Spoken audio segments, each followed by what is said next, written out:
Calon menantu lumpuh dan dihina mertua, namun mereka langsung mati kutu setelah mendengar mahar darinya saat akad nikah. Halo sahabat, apa kabar semuanya? Sebelum masuk ke ceritanya, jangan lupa nyalakan subtitle dan subscribe terlebih dahulu ya. Matahari senja mulai beranjak turun, melukis langit Jakarta dengan gradien jingga, ungu, dan merah muda yang memesona. Dari ketinggian lantai 40 rooftop sebuah gedung prestisius, pemandangan kota itu bagai lukisan hidup. Gedung-gedung pencakar langit berdiri kokoh, sementara lampu-lampu kendaraan di bawah mulai bermunculan bagai untayan mutiara yang berkilauan. Udara sore yang sejuk berhembus pelan, mengusik lembut helai-helai rambut Ines yang terurai. Dia berdiri di dekat pembatas kaca, menikmati pemandangan yang memukau itu, namun jantungnya berdebar-debar bukan karena ketinggian, melainkan karena kehadiran sosok di sampingnya. Mas Irfan, panggilan akrabnya, berdiri tegak di sebelahnya. Sorot matanya yang biasanya penuh konsentrasi saat membahas blueprints, kini lembut dan penuh perasaan. Dia mengenakan kemeja linen putih yang sederhana namun rapi, celana chino coklat, dan sepatu loafers yang bersih. Penampilannya selalu mencerminkan kepribadiannya, sederhana, tepat, dan penuh perhitungan. Tapi malam ini, ada kegelisahan yang terpancar dari caranya sesekali memasukkan tangan ke saku celana, atau menarik napas dalam-dalam yang tidak terlalu ia sadari. Pemandangannya selalu bisa bikin lupa diri, ya? Ucap Ines, memecahkan keheningan yang nyaman. Dia menoleh kepada Irfan, matanya berbinar. Terima kasih sudah mengajakku ke sini, Fen. Irfan tersenyum, senyum yang sedikit gugup. Iya, Nez. Tempat ini spesial. Suaranya terdengar sedikit serak. Dia membersihkan tenggorokannya. Aku dulu sering kesini sendirian, memikirkan banyak hal. Tentang masa depan, tentang impian. Impian seperti apa? Tanya Ines penuh rasa ingin tahu, menyandarkan tubuhnya ke pembatas kaca. Impian? Irfan memandang jauh ke cakrawala, seolah mencari kata-kata yang tepat. Impian untuk tidak hanya sekadar membangun gedung, tapi membangun tempat yang penuh makna. Sebuah rumah yang hangat, sebuah keluarga yang di dalamnya dipenuhi tawa dan cinta. Dia kemudian menoleh dan menatap langsung ke mata Ines. Tatapannya begitu dalam dan intens, membuat Ines merasa seperti satu-satunya wanita di dunia. Selama setahun terakhir ini, Ines, semua impian itu memiliki satu wajah. Wajahmu. Ines terdiam. Dadanya berdebar kencang. Dia bisa merasakan sesuatu yang besar akan terjadi. Irfan mengambil langkah kecil mendekatnya.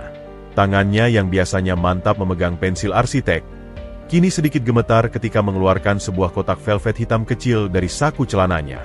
Dia membuka kotak itu, memperlihatkan sebuah cincin tunangan dengan sebuah berlian tunggal yang memancarkan kilau kemilau di bawah cahaya senja yang keemasan. Desainnya elegan dan timeles, persis seperti kepribadian Ines. Ines Putri Ramadhani, ucap Irfan, suaranya sekarang lebih jelas dan penuh keyakinan, meski kegugupannya masih terlihat. Dia menatap mata Ines tanpa berkedip, seolah mencurahkan seluruh jiwanya ke dalam kata-kata yang akan diucapkannya. Kamu adalah kejutan terindah dalam hidupku. Aku yang dulu hanya seorang anak desa yang bermimpi besar, tidak pernah menyangka akan menemukan seseorang sepertimu. Kamu cantik, cerdas, kuat, dan kamu melihat dunia dengan cara yang membuatku ingin menjadi pribadi yang lebih baik setiap harinya. Dia berhenti sejenak, menarik napas. Ines sudah tidak bisa menahan air matanya yang mulai menggenang. Tangannya menutup mulutnya, berusaha menahan gejolak emosi yang meluap. Bersamamu, lanjut Irfan, suaranya bergetar penuh perasaan. Aku merasa seperti telah menemukan bagian yang hilang dari diriku sendiri. Aku tidak hanya mencintaimu, Ines. Aku memahami MU. Aku mengerti diam-diammu. Aku menghargai prinsip-prinsipmu, dan aku ingin menjadi orang yang selalu ada di sampingmu, melalui suka dan duka. Dia berlutut. Satu lututnya menapak kuat di lantai beton rooftop. Jadi, dengan segala kerendahan hati dan cinta yang begitu besar, maukah kamu melakukan perjalanan seumur hidup bersamaku? Maukah kamu menjadi istriku, partnerku, dan satu-satunya cinta dalam hidupku? Suasana senja seakan membeku. Hanya desau angin dan detak jantung Ines yang terdengar. Air mata bahagia kini mengalir deras di pipinya, membasahi senyum lebar yang tidak bisa ia sembunyikan. Dia mengangguk berkali-kali sebelum akhirnya bisa mengeluarkan kata-kata. "Ya, Irfan. Ya, aku mau," serunya. Suaranya lirih namun penuh keyakinan. Tangannya yang gemetar diulurkannya, dan Irfan dengan hati-hati mengenakan cincin itu di jari manisnya. Pas sempurna. Begitu cincin terpasang, Irfan bangkit dan mereka berpelukan erat.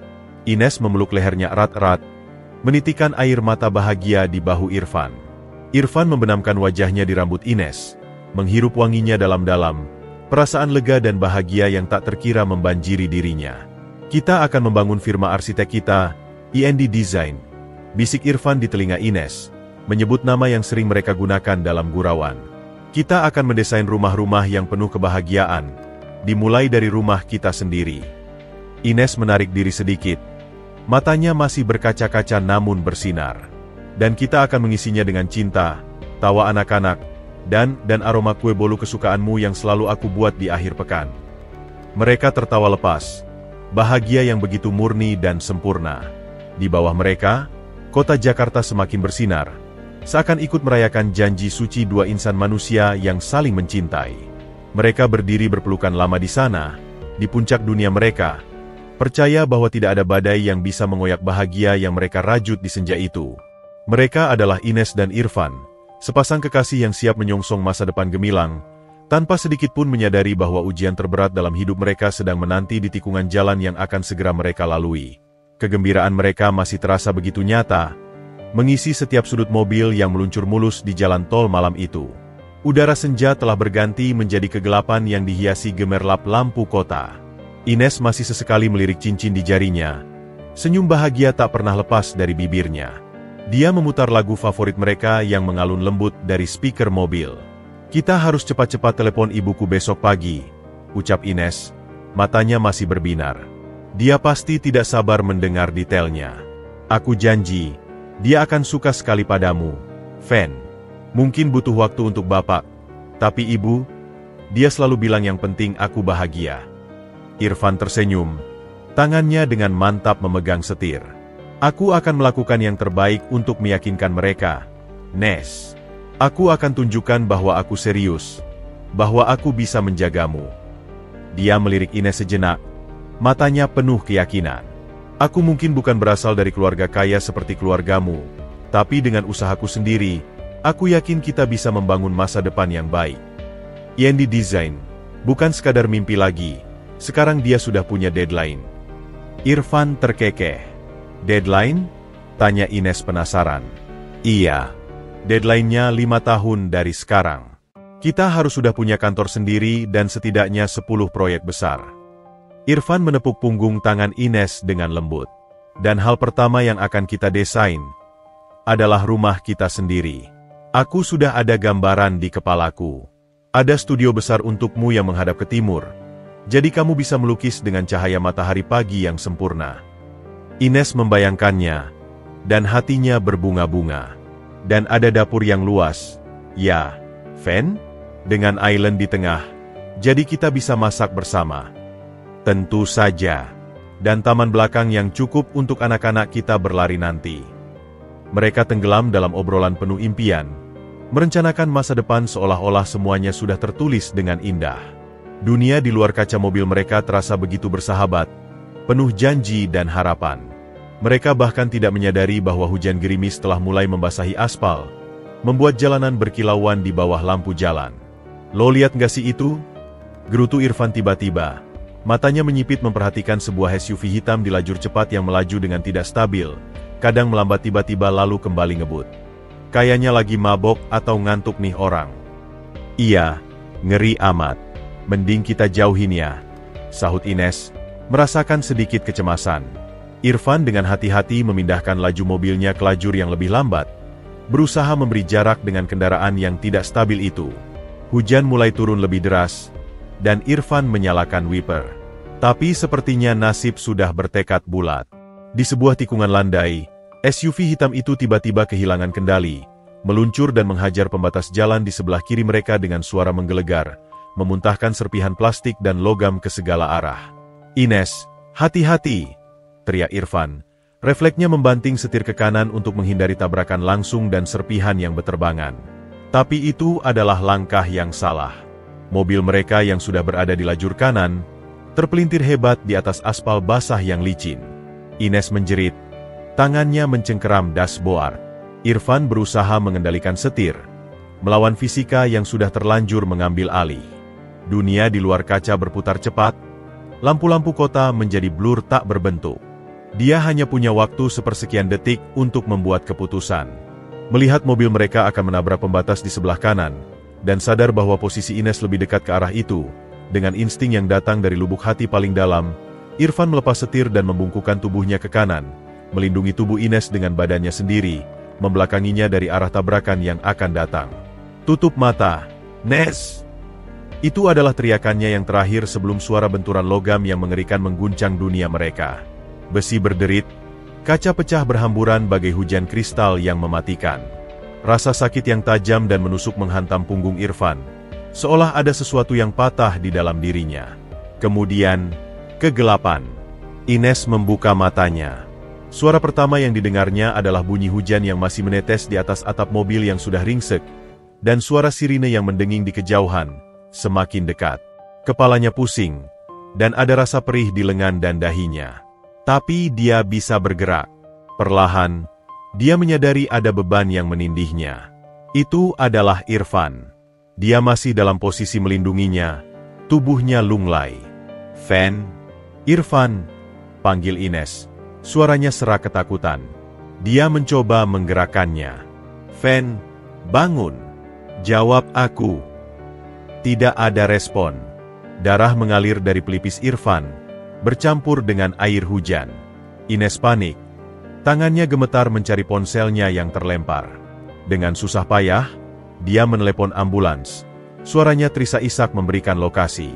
Saat tim penyelamat tiba dan membuka pintu mobil yang penyok, mereka dengan hati-hati mengangkat Irfan yang tidak sadarkan diri. Ines, yang hanya mengalami luka-luka ringan dan kemungkinan gegar otak ringan, dibantu keluar. Dia tidak bisa melepas pandangannya dari tubuh Irfan yang terbaring tak bergerak di tandu. Wajahnya pucat dan berbercak darah. Ketakutan yang begitu dalam menyelimutinya. Di ambulans yang melaju kencang menuju rumah sakit, Ines terus memegang tangan Irfan yang dingin. Tahan ya, Fen. Kita hampir sampai. Kamu kuat. Kita punya rencana. Ingat, rumah dengan studio dan dapur yang luas. Kita belum membangunnya. Bisiknya sambil terisak. Air matanya menetes membasahi baju yang sudah koyak dan kotor. Tapi Irfan tetap diam, terlepas dalam dunia tanpa rasa sakit, tidak menyadari bahwa hidupnya, dan hidup mereka berdua, telah berubah selamanya hanya dalam hitungan detik yang kelam di sebuah jalan tol yang basah. Mimpi-mimpi indah mereka yang baru saja mereka rajut dengan penuh keyakinan, kini tergantung di ujung tandu, di antara hidup dan mati, di dalam ambulans yang melaju menerobos malam. Rumah sakit berbau disinfektan itu menjadi penjara baru mereka selama 2 minggu. Dinding-dinding putih dan suara monitor yang konstan menjadi soundtrack pengganti lagu cinta yang selama ini menemani hari-hari mereka. Irfan telah menjalani serangkaian operasi darurat yang menyelamatkan nyawanya, tetapi cedera tulang belakangnya parah. Kata-kata, lumpuh, dan kemungkinan kecil untuk berjalan lagi, menggantung di udara seperti kabut racun, meski para dokter berusaha menyampaikannya dengan sehalus mungkin. Ines, dengan luka-luka ringannya yang sudah mulai sembuh, hampir tidak pernah meninggalkan sisi tempat tidur Irfan. Dia tidur di kursi yang tidak nyaman di sampingnya, memegangi tangannya saat Irfan terbangun dari pembiusan dengan wajah yang bingung dan penuh rasa sakit. Malam-malam pertama adalah yang terberat. Irfan kerap terbangun terengah-engah, tubuhnya berkeringat, mata terbuka lebar dengan teror, seolah kembali mengalami momen tabrakan itu. Jerit-jeritannya dan suara kaca. Gumam Irfan suatu malam, suaranya parau. Tangannya menggenggam erat tangan Ines. Aku coba membelokkan. SSHHH, sudah tidak apa-apa, Fen. Kita sudah aman sekarang, bisik Ines, menyeka keringat di dahinya dengan kain lembut.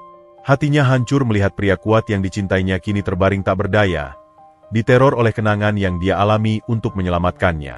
Ponsel Ines yang dulu penuh dengan notifikasi ucapan selamat atas lamaran mereka, kini dipenuhi dengan pesan-pesan yang berbeda nadanya.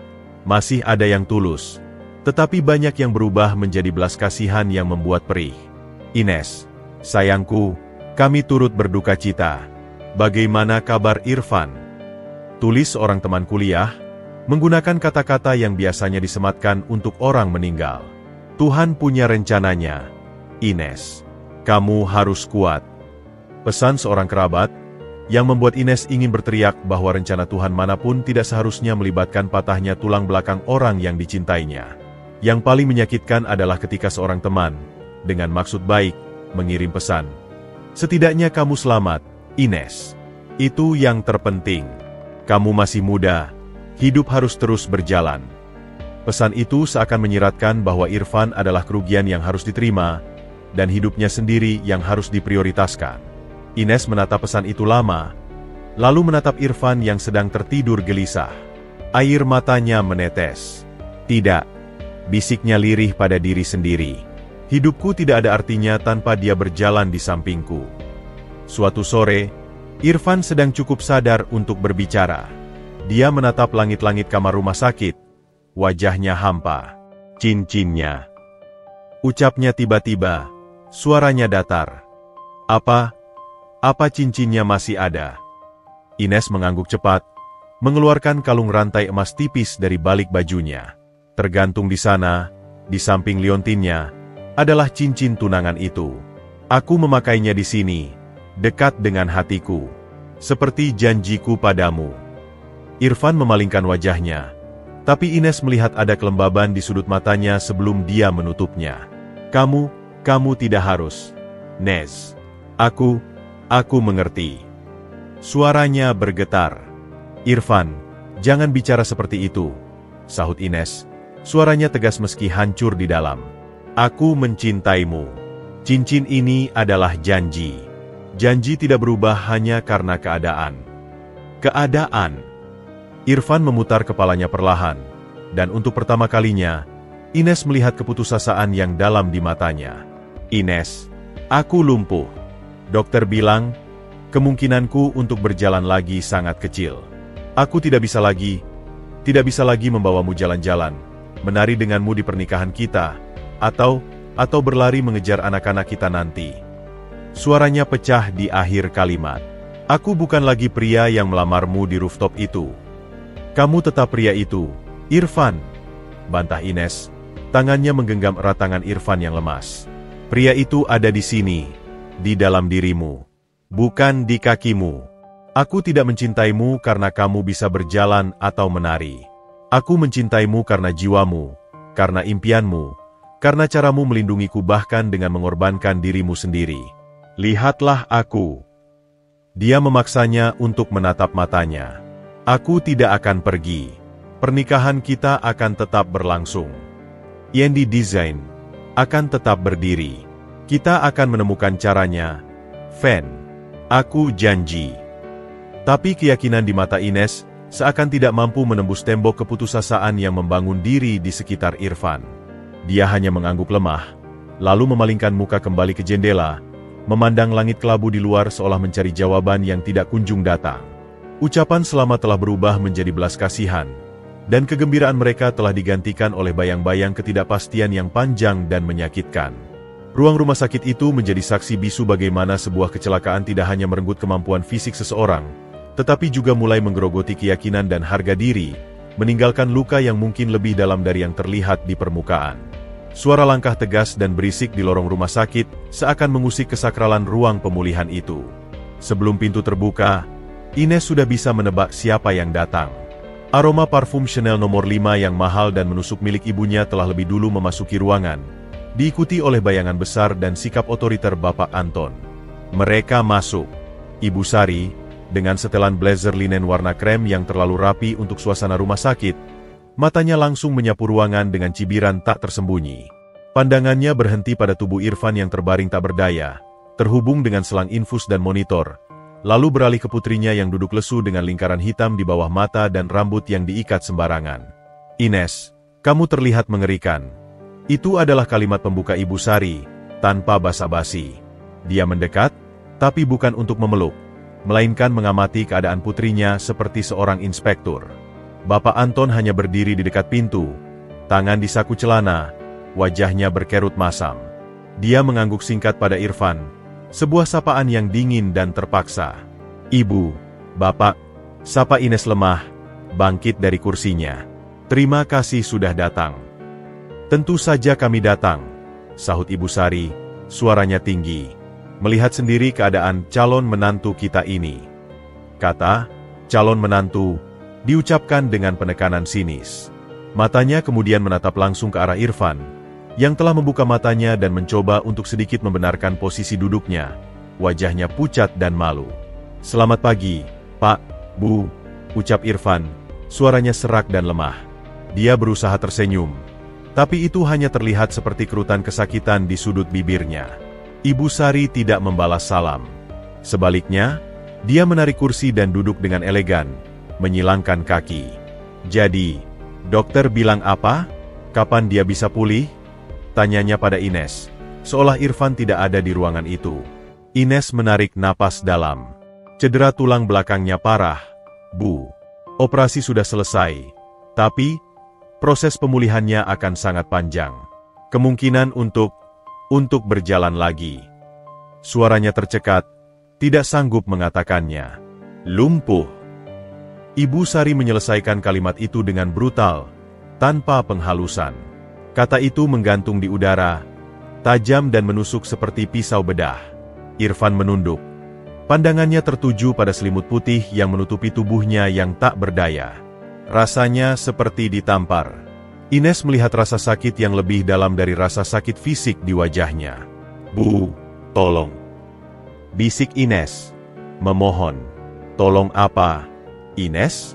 Kita harus menghadapi kenyataan," balas Ibu Sari, suaranya semakin keras. "Kamu pikir ini mudah? Merawat seorang yang lumpuh seumur hidup? Biaya pengobatannya?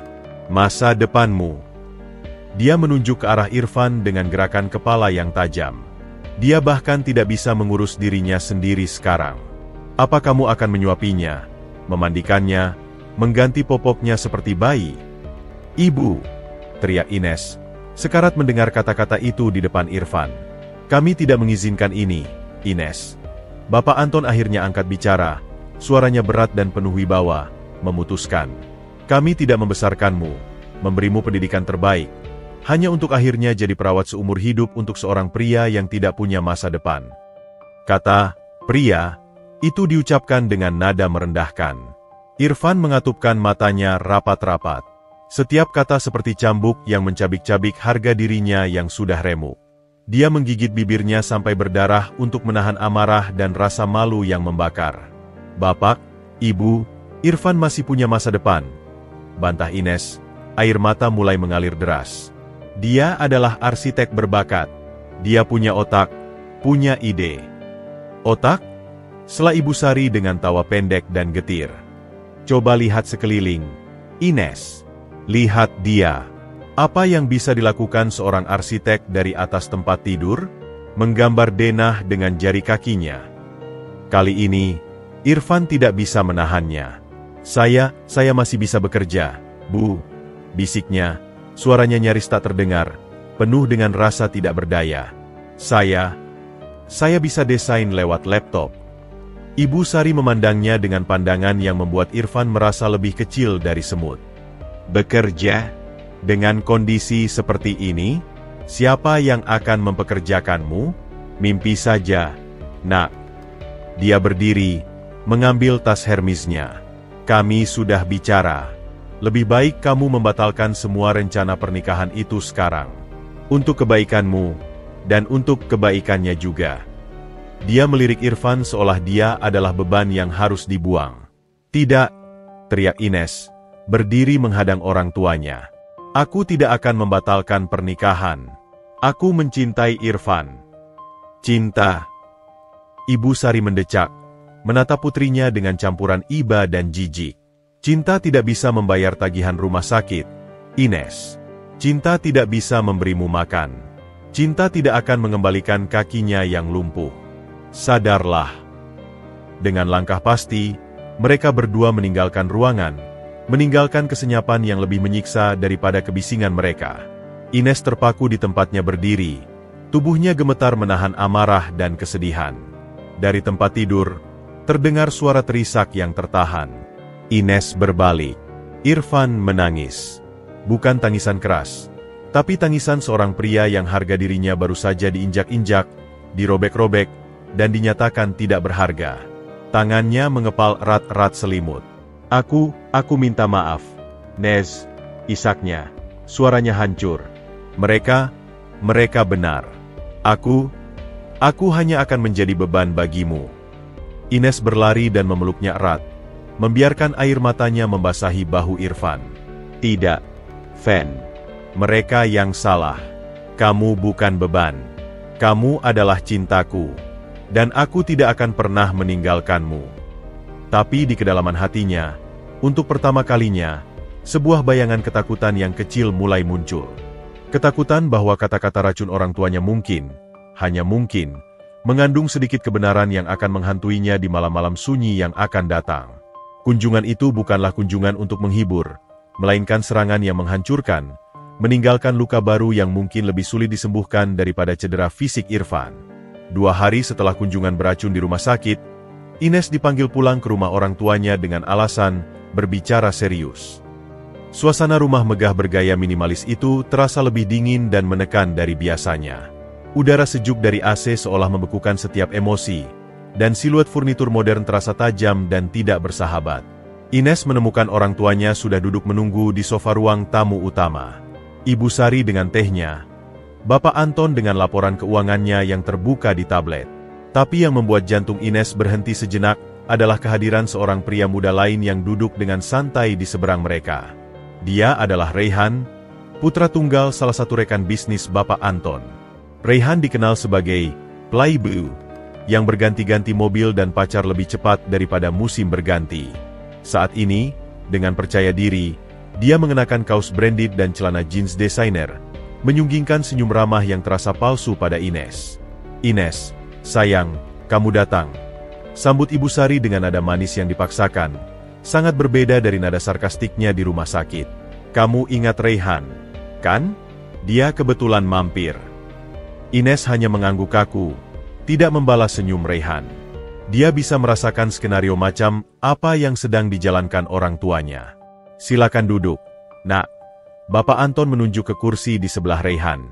Dengan perasaan tidak enak, Ines duduk di kursi tunggal di seberang mereka semua, merasa seperti terdakwa di pengadilan. Kami sangat prihatin dengan kondisimu, Ines. Mulai Ibu Sari, meletakkan cangkir tehnya. Tinggal di rumah sakit, tidak merawat diri, itu tidak sehat. Dan kami juga memikirkan masa depanmu, sambung Bapak Anton, menatap putrinya dengan tatapan bisnisnya yang biasa. Kami tidak ingin kamu terjebak dalam situasi yang tidak menguntungkan. Reyhan tersenyum lebih lebar, menunjukkan gigi putihnya yang sempurna.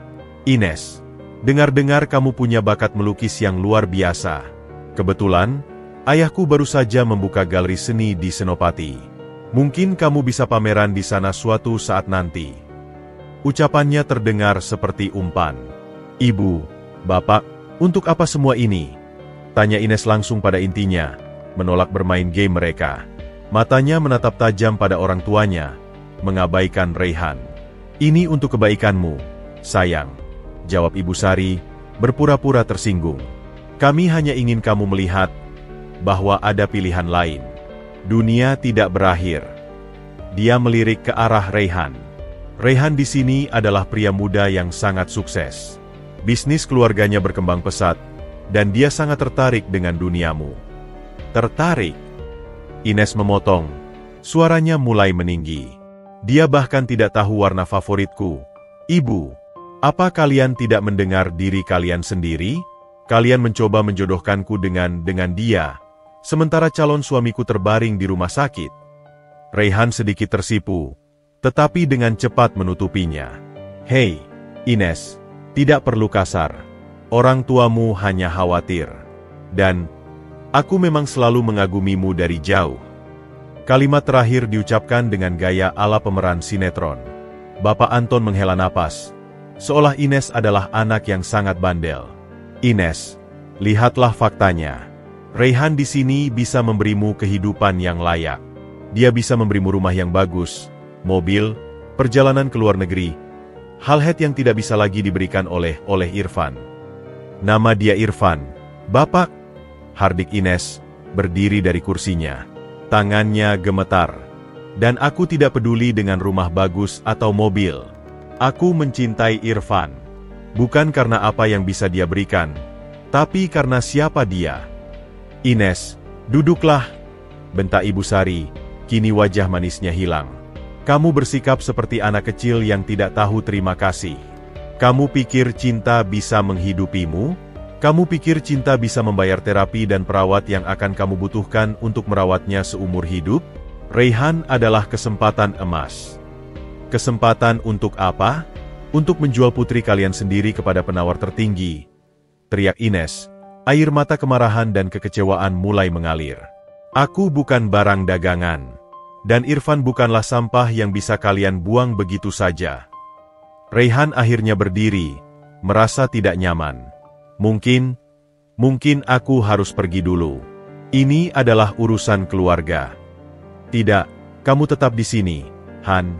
Bapak Anton berkata dengan tegas, lalu menatap Ines. Kami tidak akan mengizinkan pernikahan itu. Titik. Kami akan memotong semua tunjangan finansialmu. Kami tidak akan memberi sepeser pun untuk pernikahan atau untuk biaya pengobatannya. Kamu sendirian. Ancaman itu menggantung di udara. Ines menarik napas dalam-dalam, mengumpulkan sisa-sisa kekuatannya. Dia memandangi ketiga wajah di depannya. Orang tuanya yang tegas dan tidak kenal ampun, dan Raihan yang tampak seperti boneka yang gagal. Kalau begitu, aku akan sendirian, ucap Ines dengan suara yang tiba-tiba tenang namun penuh keyakinan besi. Aku akan cari kerja. Aku akan bayari semuanya sendiri. Aku akan merawatnya dengan tanganku sendiri jika harus. Tapi aku tidak akan pernah meninggalkan Irfan untuk pria seperti dia. Dia menunjuk ke arah Raihan dengan jari yang tegak. Atau untuk uang kalian.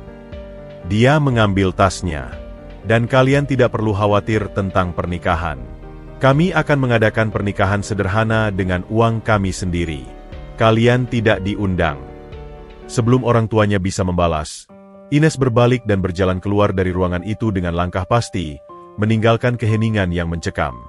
Dia meninggalkan rumah mewah itu, meninggalkan tawaran hidup yang mudah, dan meninggalkan orang tuanya yang tercengang oleh pemberontakannya.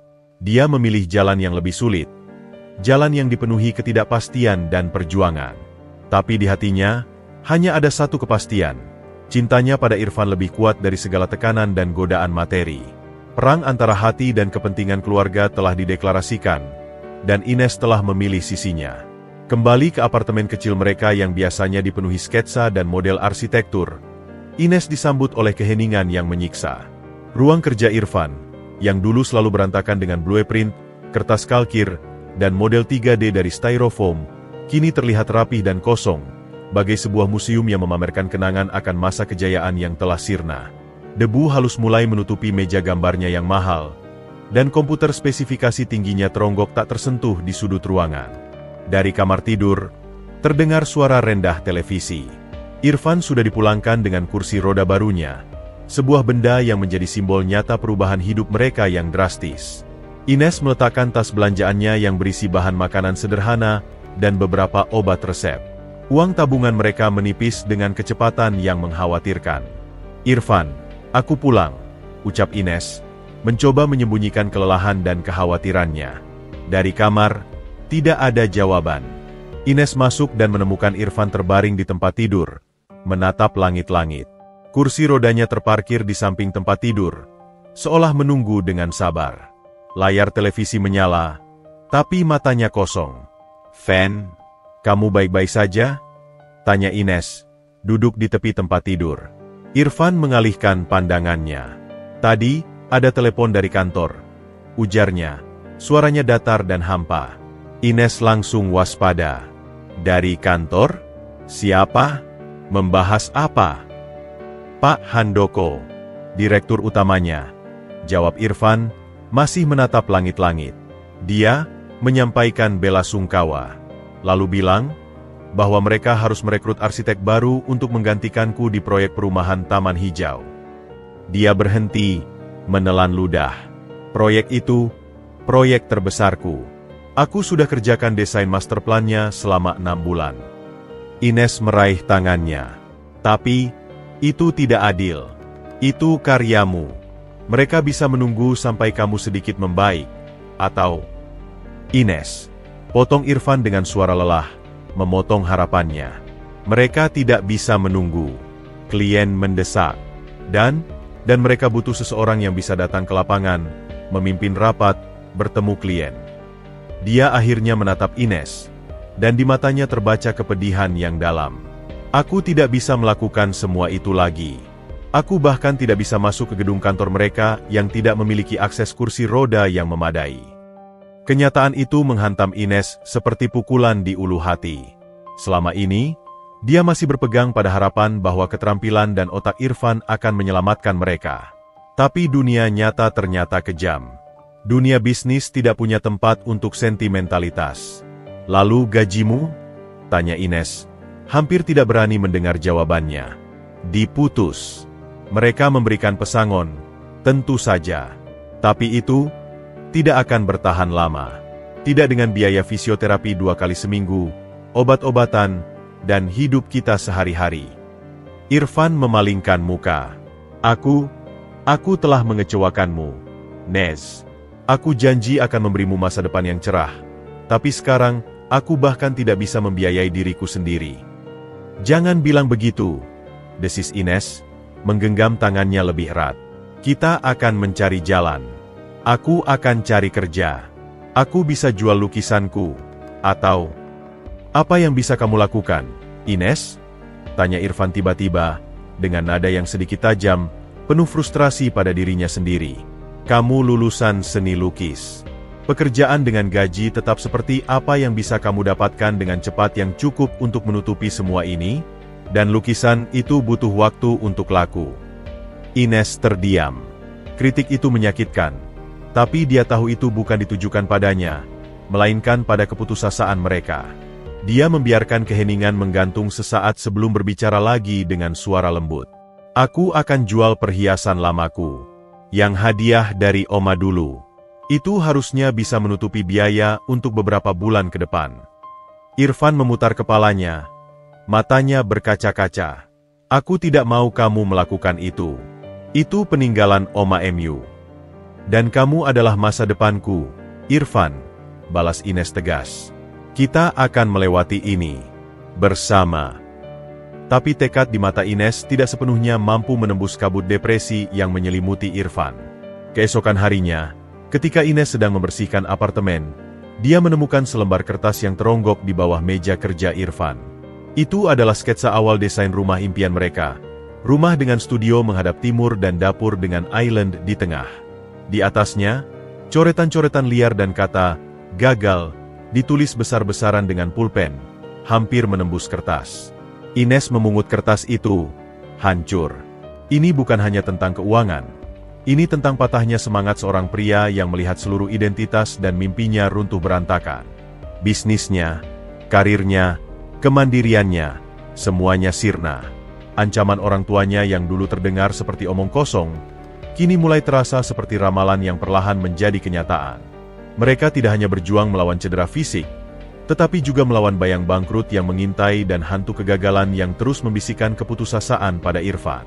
Apartemen yang dulu penuh dengan impian dan tawa itu kini dipenuhi oleh beban keuangan yang mencekik dan senyapnya jiwa yang terluka. Bulan berganti, dan suasana di apartemen kecil mereka semakin suram. Lembaran-lembaran tagihan yang awalnya hanya 1 atau 2, kini telah berubah menjadi tumpukan yang mengintimidasi di atas meja makan. Ada tagihan rumah sakit, honor fisioterapis, obat-obatan neuropatik, dan yang terbaru, tagihan untuk kursi roda elektrik yang lebih baik yang direkomendasikan dokter agar Irfan bisa lebih mandiri. Suatu sore, terdengar ketukan pintu. Ines, yang sedang berusaha merapikan apartemen, membukanya dan menemukan seorang pria parubaya dengan wajah yang terlihat letap dan sederhana. Itu adalah Pak Surya, ayah Irfan. Dia datang dari kampung dengan bus malam, membawa sebuah kardus berisi berbagai macam makanan tradisional dan obat-obatan herbal. Pak Surya, sapa Ines terkejut sekaligus haru. Silakan masuk. Pak Surya mengangguk. Matanya langsung mencari anaknya. Dia menemukan Irfan di ruang tengah, sedang mencoba melakukan latihan pergerakan jari dengan bola stres, wajahnya keruh. "Anakku," sapa Pak Surya, suaranya berat. Dia mendekat dan meletakkan tangan di pundak Irfan.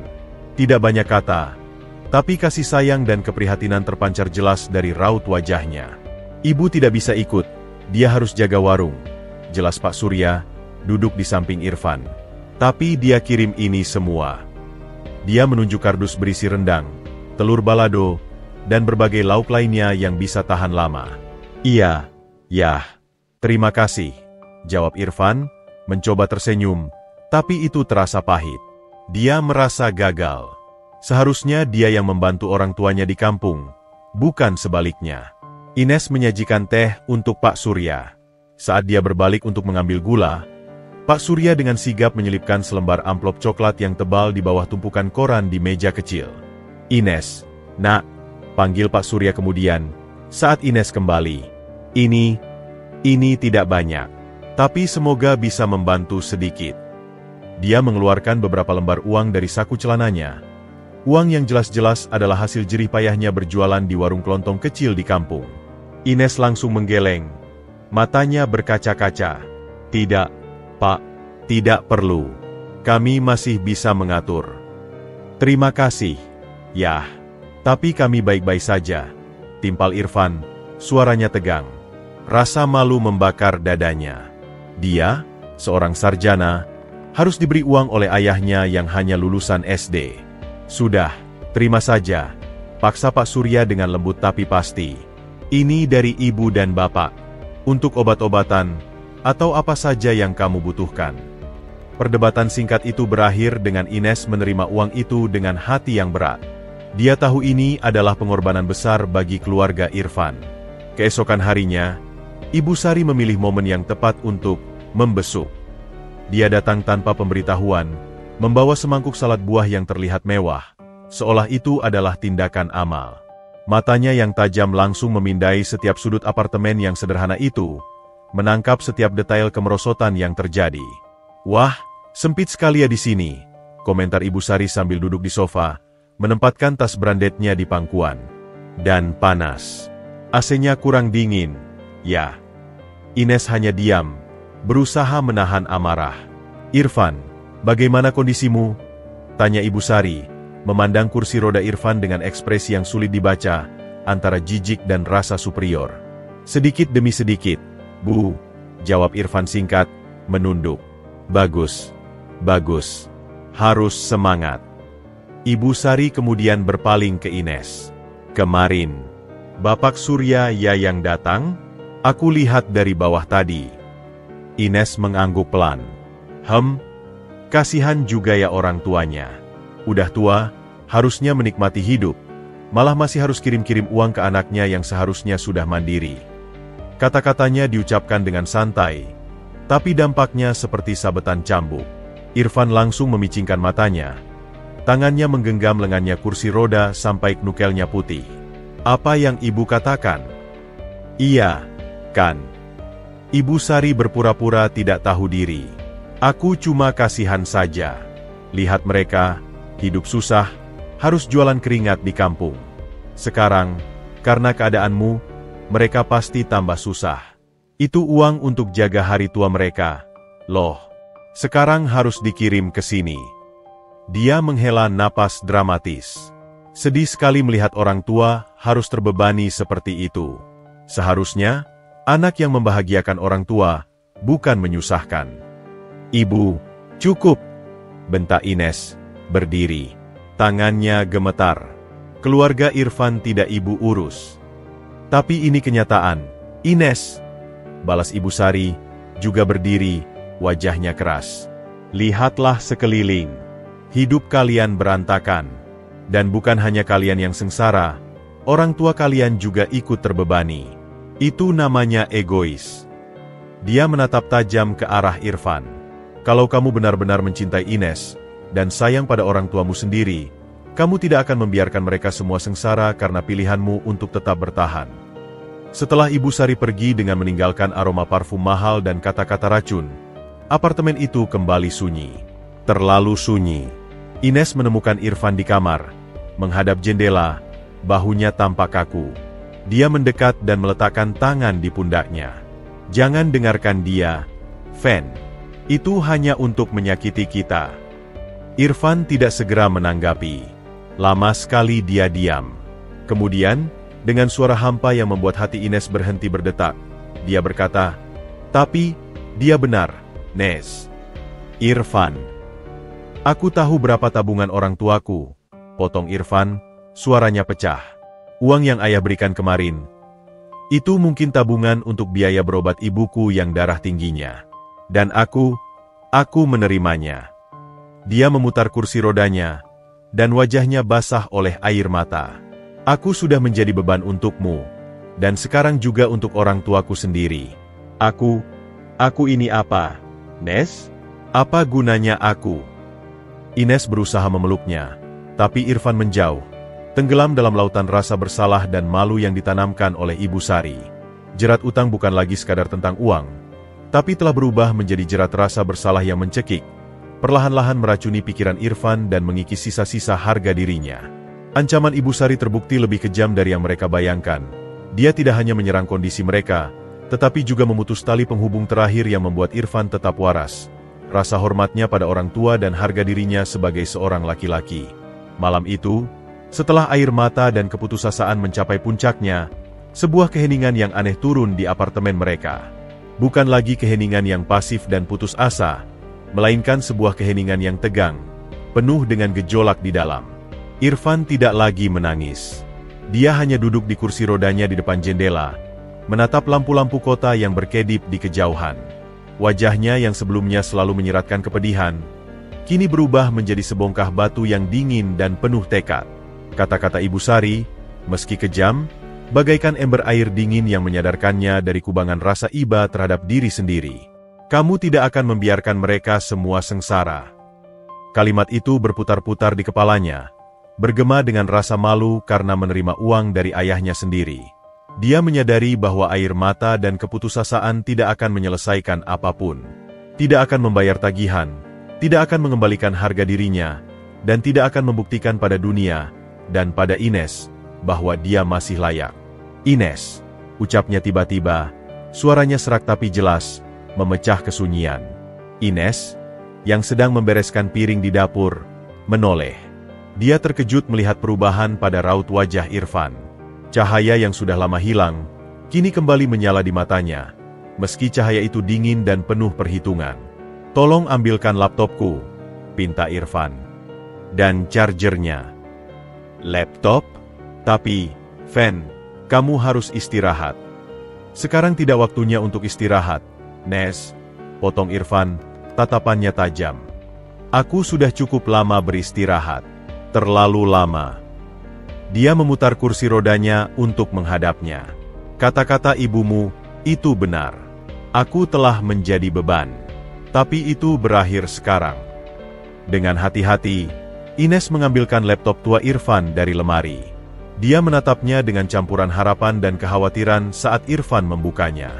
Layar menyala, menerangi wajahnya yang fokus. "Apa yang akan kamu lakukan?" tanya Ines pelan. "Aku akan bekerja," jawab Irfan singkat. Jari jemarinya sudah mulai menari di atas keyboard, menguji setiap tombol. "Dunia mungkin telah mengambil kakiku, tapi mereka belum mengambil otak dan keterampilanku." Dia membuka sebuah folder tersembunyi yang berisi berbagai file kode dan desain perangkat lunak. Ines terkesiap. Dia tidak pernah benar-benar memperhatikan ketika Irfan, di sela-sela pekerjaan arsitektur utamanya, sering menghabiskan waktu larut malam untuk bermain-main dengan coding. Itu adalah hobinya sejak kuliah. Sebuah pelampiasan kreatif yang berbeda dari dunia fisik arsitektur. Selama ini, jelas Irfan tanpa mengalihkan pandangannya dari layar, "Aku mengembangkan beberapa algoritma untuk optimasi desain bangunan. Tapi sekarang aku punya ide lain." Dia membuka sebuah platform freelance online untuk programmer. "Jika aku tidak bisa lagi mendesain gedung, mungkin aku bisa mendesain sesuatu yang lain. Sesuatu yang tidak membutuhkan kakiku untuk berdiri di atasnya." Ines mendekat, melihat layar penuh dengan kode yang tidak dia pahami. "Tapi, apakah kamu yakin? Ini bidang yang sangat berbeda." Tidak sepenuhnya berbeda, bantah Irfan, matanya berbinar dengan semangat yang belum pernah Ines lihat sejak sebelum kecelakaan. Keduanya butuh logika, kreativitas, dan visi. Hanya medianya saja yang berbeda. Aku dari dulu jago dalam hal ini, Nes. Aku hanya tidak pernah serius mengejarnya. Dia berhenti sejenak, menatap Ines. Aku tidak bisa memberimu rumah dengan studio menghadap timur sekarang. Tapi aku bisa memberimu sesuatu yang lain, keyakinan bahwa kita tidak akan mati kelaparan. Malam itu, Irfan bekerja seperti seorang pria yang kerasukan. Dia mengabaikan rasa sakit di punggungnya, mengabaikan kelelahan. Dia menyelami dunia 0 dan 1, menciptakan sesuatu dari ketiadaan. Ines akhirnya tertidur di sofa, dengan suara ketikan keyboard Irfan sebagai pengantar tidurnya. Sebuah suara yang, baginya, lebih menenangkan daripada segala kata-kata penghibur. Keesokan paginya, ketika Ines terbangun, dia menemukan Irfan masih di tempat yang sama. Matanya berkantung, tapi ada senyum tipis di bibirnya. "Apa yang terjadi?" tanya Ines, menggosok matanya. "Iku telah menyelesaikan sebuah prototipe kecil," jawab Irfan, memutar layar laptopnya.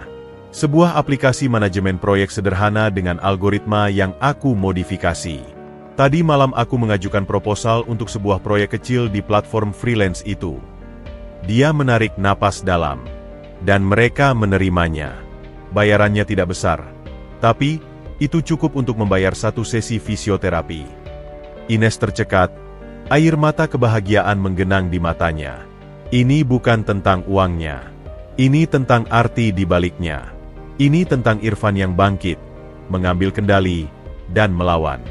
"Ini baru awal, Nes," ucap Irfan, menatapnya dengan keyakinan yang bulat. "Aku mungkin tidak akan pernah lagi berlari bersamamu.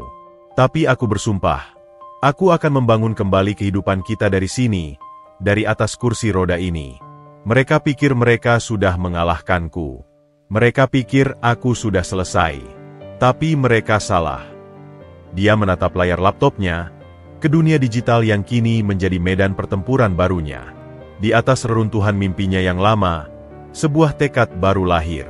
Lebih keras, lebih kuat, dan lebih gigih dari sebelumnya. Perjalanan masih sangat panjang, tetapi untuk pertama kalinya sejak kecelakaan, ada secercah cahaya nyata di ujung terowongan, cahaya yang mereka ciptakan sendiri. Pekerjaan freelance pertama Irfan bagai embun di padang gurun yang gersang. Nilainya memang kecil, tetapi dampaknya sangat besar. Untuk pertama kalinya dalam berbulan-bulan, ada uang yang masuk rekening mereka yang bukan berasal dari penjualan barang pribadi atau pemberian keluarga. Uang itu adalah hasil keringat dan ketekunan Irfan, bukti nyata bahwa dia masih bisa berkontribusi. Namun, euforia itu tidak berlangsung lama. Sebuah amplop coklat tebal tiba di apartemen mereka, tagihan dari rumah sakit untuk sesi fisioterapi intensif bulan depan. Angka di dalamnya membuat jantung mereka berhenti sejenak. Jumlahnya hampir 10 kali lipat dari pendapatan pertama Irfan. Ines memandang angka itu lama, lalu menatap wajah Irfan yang kembali suram. Dia menarik napas dalam-dalam. Keputusan yang sudah lama ditundanya harus diambil. Dia harus menghadapi orang tuanya sekali lagi, bukan sebagai anak yang memohon, tetapi sebagai seorang wanita yang menyatakan perang. "Dengan siapa kamu bicara?" tanya Irfan dengan waspada ketika Ines mengenakan jaketnya dengan gerakan penuh tekad. "Dengan mereka," jawab Ines singkat, matanya berapi-api. "Aku akan menyelesaikan ini sekali untuk selamanya." "Ines, jangan. Itu tidak ada gunanya. Mereka hanya akan menyakiti kamu lagi. Mereka sudah menyakiti kita, Fen. Sekarang, waktunya untuk berdiri." Ines mencium keningnya. "Percayalah padaku." Dia pergi dengan langkah pasti, meninggalkan Irfan yang cemas di apartemen. Sesampainya di rumah mewah orang tuanya, suasana masih sama, dingin dan sempurna. Ibu Sari sedang memeriksa buket bunga anggrek baru di ruang tamu, sementara Bapak Anton membaca koran finansial. Mereka terkejut melihat Ines masuk tanpa pemberitahuan. "Ines, ada apa ini? Kamu terlihat seperti baru saja bertengkar," sapa Ibu Sari, matanya menyorotkan tatapan waspada. "Aku memang datang untuk bertengkar, Ibu. Atau lebih tepatnya, untuk mengatakan kebenaran," jawab Ines, tidak duduk meski disuruh. Dia berdiri tegak di tengah ruangan, tangan mengepal di samping tubuhnya. Bapak Anton meletakkan korannya. Kebenaran macam apa lagi ini? Kebenaran bahwa kalian adalah orang tua yang paling egois dan picik yang pernah aku kenal. Hardik Ines, suaranya menggema di ruangan yang hening. Segala emosi yang dipendamnya selama berbulan-bulan akhirnya meledak. Ibu Sari terkesiap. Wajahnya memucat lalu memerah. Ines, berani sekali kamu. Tidak, Ibu. Kali ini giliranku yang bicara. Potong Ines, langkahnya mendekat. Kalian pikir dengan uang kalian bisa mengendalikan hidupku? Kalian pikir dengan menghina dan merendahkan pria yang aku cintai, kalian bisa mematahkan kami? Kami hanya melindungimu, Ines. Bapak Anton membentak, berdiri. Kami tidak mau kamu terjebak dengan seorang pecundang. Irfan bukan pecundang, teriak Ines. Air mata mulai mengalir deras di pipinya, tapi suaranya tetap keras dan jelas. Dia 1000 kali lebih mulia dari kalian berdua. Dia mungkin tidak bisa berjalan, tapi dia masih memiliki hati dan integritas yang kalian bahkan tidak punya. Ines, cukup. Kamu tidak tahu apa yang kamu bicarakan. Ibu Sari ikut berdiri. Wajahnya berkerut marah. Aku tahu. Aku tahu bahwa ketika dunia menghancurkan impiannya, dia tidak menyerah. Aku tahu bahwa ketika kalian menginjak-injak harga dirinya, dia bangkit dan mencoba lagi. Malam ini, dia duduk di kursi rodanya, bekerja dengan laptop tua, dan berhasil mendapatkan proyek pertamanya. Dia melakukannya untukku, untuk kami. Apa yang pernah kalian lakukan selain menghakimi dan merendahkan? Bekerja? Proyek kecil-kecilan? Itu cukup untuk menghidupimu? Sergah Ibu Sari dengan cibir. Cinta tidak bisa mengisi perut.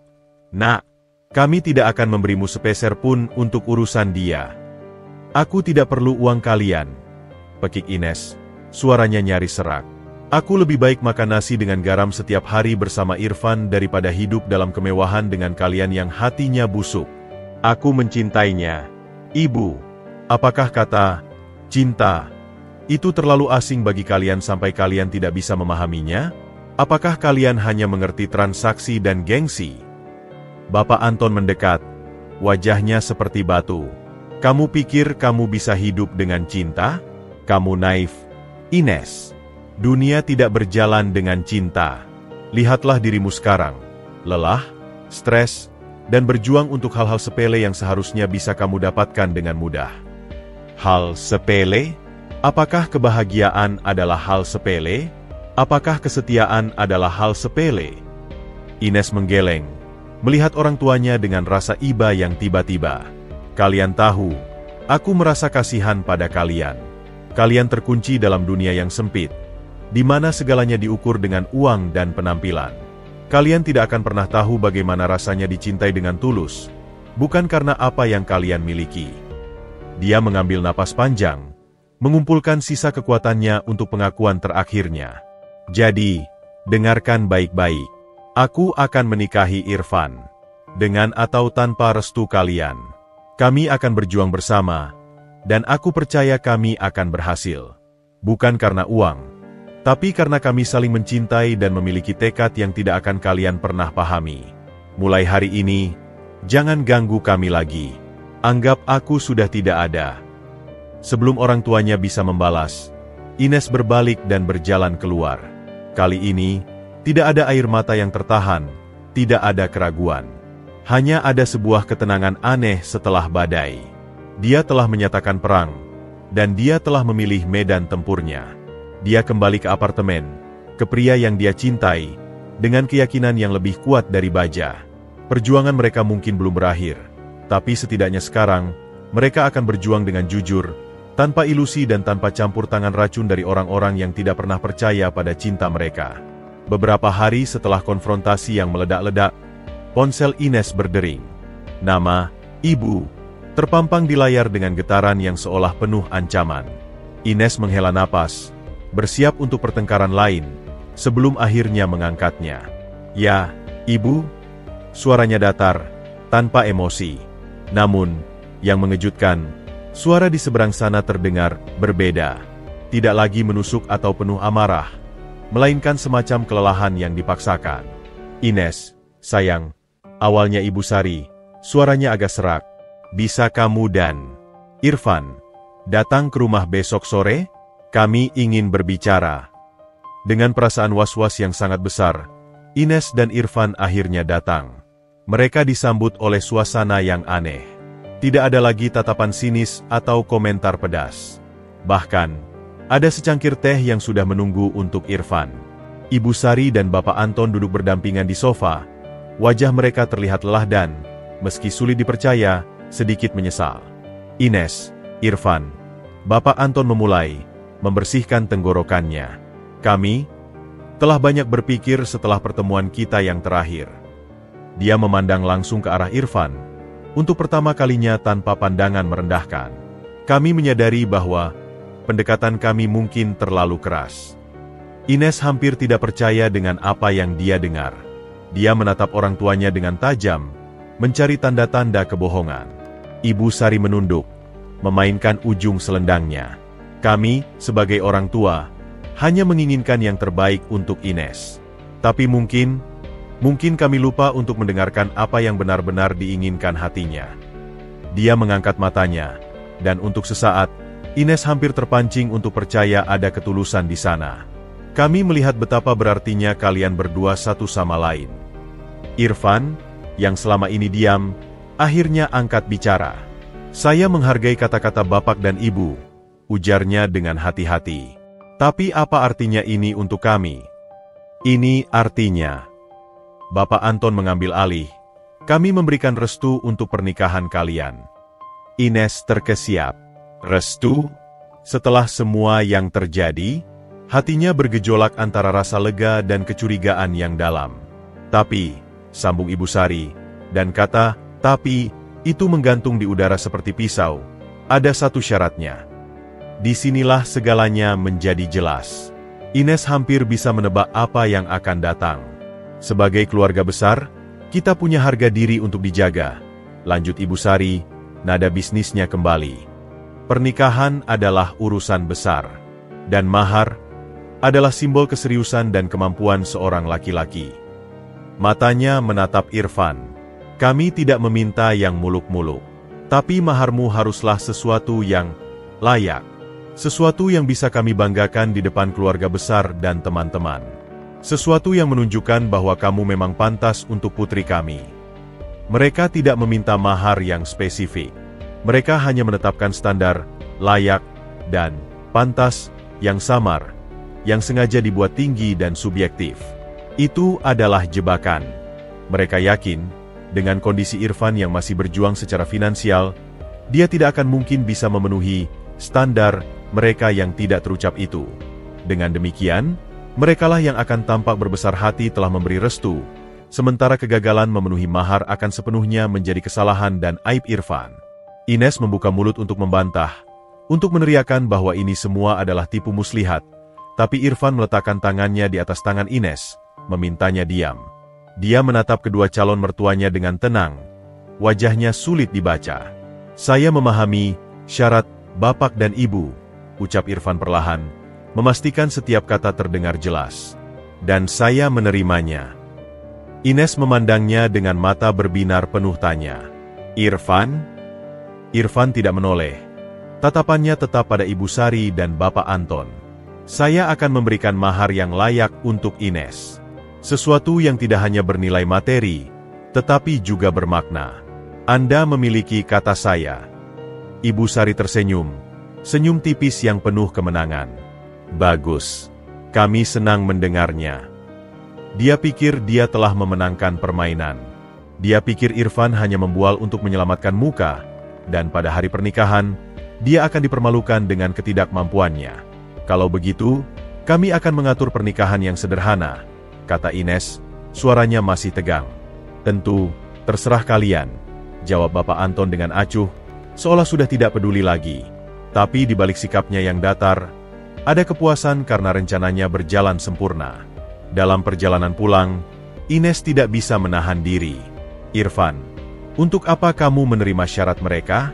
Itu jelas jebakan. Mereka hanya memberimu cukup tali untuk menggantung dirimu sendiri.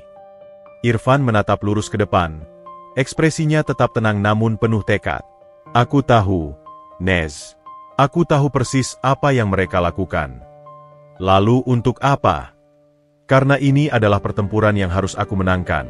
Jawabnya, suaranya rendah tapi berisi. Mereka menantangku di medan yang mereka pilih. Jika aku menolak, mereka akan selalu bilang bahwa aku tidak cukup baik, bahwa aku tidak berusaha. Dengan menerimanya, aku memberi mereka kesempatan terakhir untuk melihat siapa diriku sebenarnya. Aku akan memenuhi syarat mereka, Ines. Tapi bukan dengan cara yang mereka harapkan. Dia menoleh kepada Ines, dan di matanya terbaca sebuah keyakinan yang dalam. Biarkan mereka memiliki syarat mereka. Aku akan memiliki maharku. Dan pada hari pernikahan nanti, kita akan lihat siapa yang akhirnya akan menundukkan kepala. Restu itu diberikan, tetapi itu adalah restu palsu yang beracun, dibungkus dengan kepalsuan dan syarat yang menusuk. Namun, alih-alih membuat mereka patah arang, itu justru memicu sebuah tekad baru dalam diri Irfan. Dia tidak lagi sekadar bertahan hidup, dia sekarang berjuang untuk sebuah pengakuan, sebuah kemenangan yang akan membungkam semua hinaan dan meruntuhkan tembok kesombongan calon mertuanya sekali dan untuk selamanya. Permainan sudah dimulai, dan Irfan berniat untuk memenangkannya. Restu yang diberikan ibarat pisau bermata dua. Di satu sisi, Ines dan Irfan akhirnya bisa merencanakan pernikahan tanpa harus bersembunyi. Namun di sisi lain, setiap langkah persiapan diwarnai oleh bayang-bayang, syarat, mahar yang sengaja dibuat tidak jelas dan tentu saja, oleh sikap dingin dan penuh prasangka dari keluarga besar Ines. Mereka memutuskan untuk mengadakan pernikahan sederhana di sebuah aula kecil di dekat apartemen mereka. Tidak ada lagi rencana untuk resepsi mewah di ballroom hotel bintang 5. Ines, dengan tabungan terakhirnya dan uang dari hasil pekerjaan freelance Irfan yang mulai bertambah sedikit demi sedikit, membeli gaun pengantin sederhana dari butik non-desainer. Gaun itu cantik, tapi jauh dari kemewahan yang diharapkan keluarganya. Suatu sore, Ines mengunjungi orang tuanya untuk membahas undangan. Dia disambut oleh bibinya, Tante Maya, yang kebetulan sedang berkunjung. Ines, sayang, akhirnya kamu datang juga, sapa Tante Maya, menariknya dalam pelukan. Tapi pelukan itu cepat berakhir saat matanya menyapu penampilan Ines dari ujung kepala sampai ujung kaki. Kami sudah dengar rencanamu. Tapi, di aula, itu tempatnya biasa saja, ya? Bandingkan dengan pernikahan Sasha, sepupumu, bulan lalu. Di Hotel Grand Mahakam, semua serba wah. Ines memaksakan senyum. Kami ingin yang sederhana saja, Tante. Yang penting bermakna. Makna. Tapi gengsi juga perlu, dong. Sahut Tante Maya sambil menggeleng. Lalu, bagaimana dengan tunanganmu itu? Irfan, ya? Katanya. Dia sekarang pakai kursi roda. Suaranya berbisik, seolah membicarakan aib keluarga. Ines menahan napas. Iya, Tante. Tapi dia baik-baik saja. Ya, ampun. Kasihan sekali kamu, Ines. Tante Maya menghela napas dramatis. Kamu ini cantik, pintar, bisa dapat pilihan yang jauh lebih utuh. Tapi sudahlah, yang penting kamu bahagia. Ucapan itu terdengar seperti belas kasihan, bukan doa. Ines segera mencari alasan untuk pergi setelah menyerahkan daftar undangan. Ibu Sari, yang diam-diam mendengar percakapan itu, menyertainya sampai ke pintu. Kamu lihat sendiri, bisik Ibu Sari tanpa basa-basi. Inilah yang akan kamu hadapi. Mereka tidak akan pernah berhenti membicarakanmu. Membicarakan dia. Biarkan mereka bicara, Ibu. Aku tidak peduli, jawab Ines, berusaha keras untuk tidak terpengaruh. Tunggu sampai hari pernikahan, sindir Ibu Sari. Tunggu sampai semua keluarga besar datang dan melihat keadaan mempelai prianya. Dan tunggu sampai mereka mendengar mahar yang akan dia berikan. Sebuah senyum tipis mengembang di bibirnya. Kami sudah bilang, maharnya harus layak. Jangan sampai kamu malu, Ines. Kembali ke apartemen. Ines menemukan Irfan sedang berkonsentrasi penuh di depan laptopnya. Wajahnya tampak lelah, Tapi matanya masih berbinar. Beberapa jendela kode dan desain antarmuka terbuka di layarnya. Di samping laptop, ada buku catatan yang penuh dengan coretan-coretan rumus dan ide. "Bagaimana progresnya?" tanya Ines, meletakkan tasnya dan memijit pundak Irfan yang tegang. "Lambat," jawab Irfan sambil mengusap matanya. "Tapi pasti. Aku sedang menyelesaikan aplikasi manajemen proyek untuk startup teknologi yang sedang naik daun. Jika mereka menerima produk akhirku, bayarannya akan cukup, lebih dari cukup." Dia tidak menyebutkan untuk apa, lebih dari cukup, itu. Tapi Ines tahu.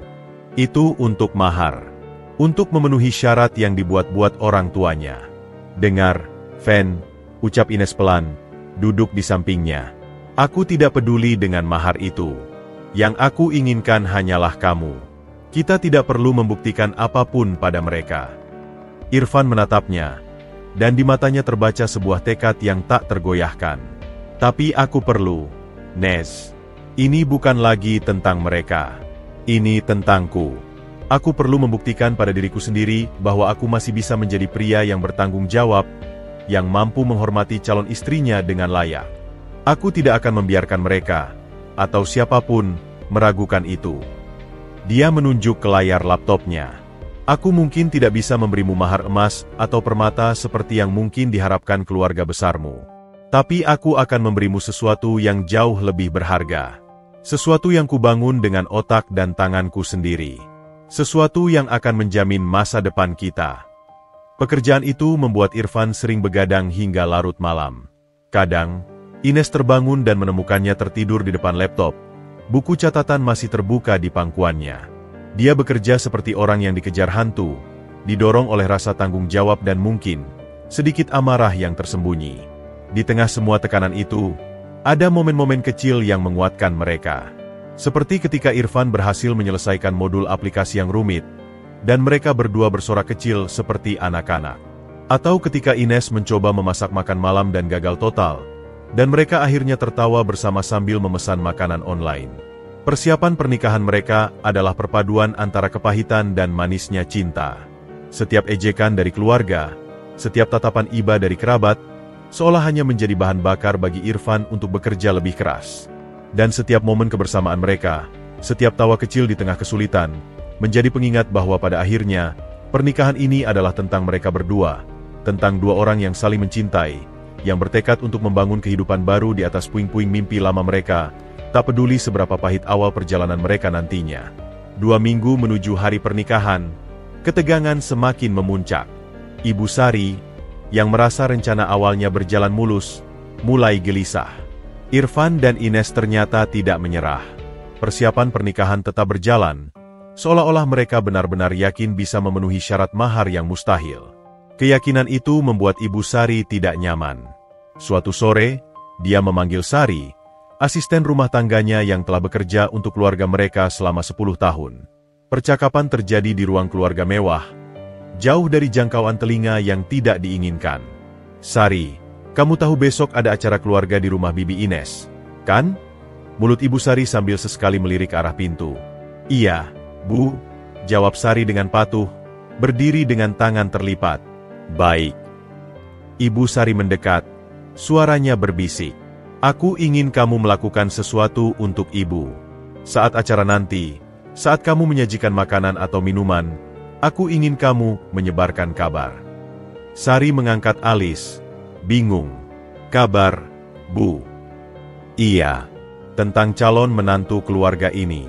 "Tentang Irfan." Nama itu diucapkan dengan nada merendahkan. "Kamu bisa bilang bahwa kondisinya sangat parah. Bahkan untuk hal-hal kecil seperti pergi ke kamar mandi saja, dia harus dibantu. Bilang juga bahwa dia tidak punya pekerjaan tetap, dan Ineslah yang sekarang menanggung semuanya. Pokoknya, hal-hal yang membuat keluarga besar kita mengerti betapa tidak layaknya dia." Sari terdiam, wajahnya menunjukkan ketidaknyamanan. "Bu, bukannya itu.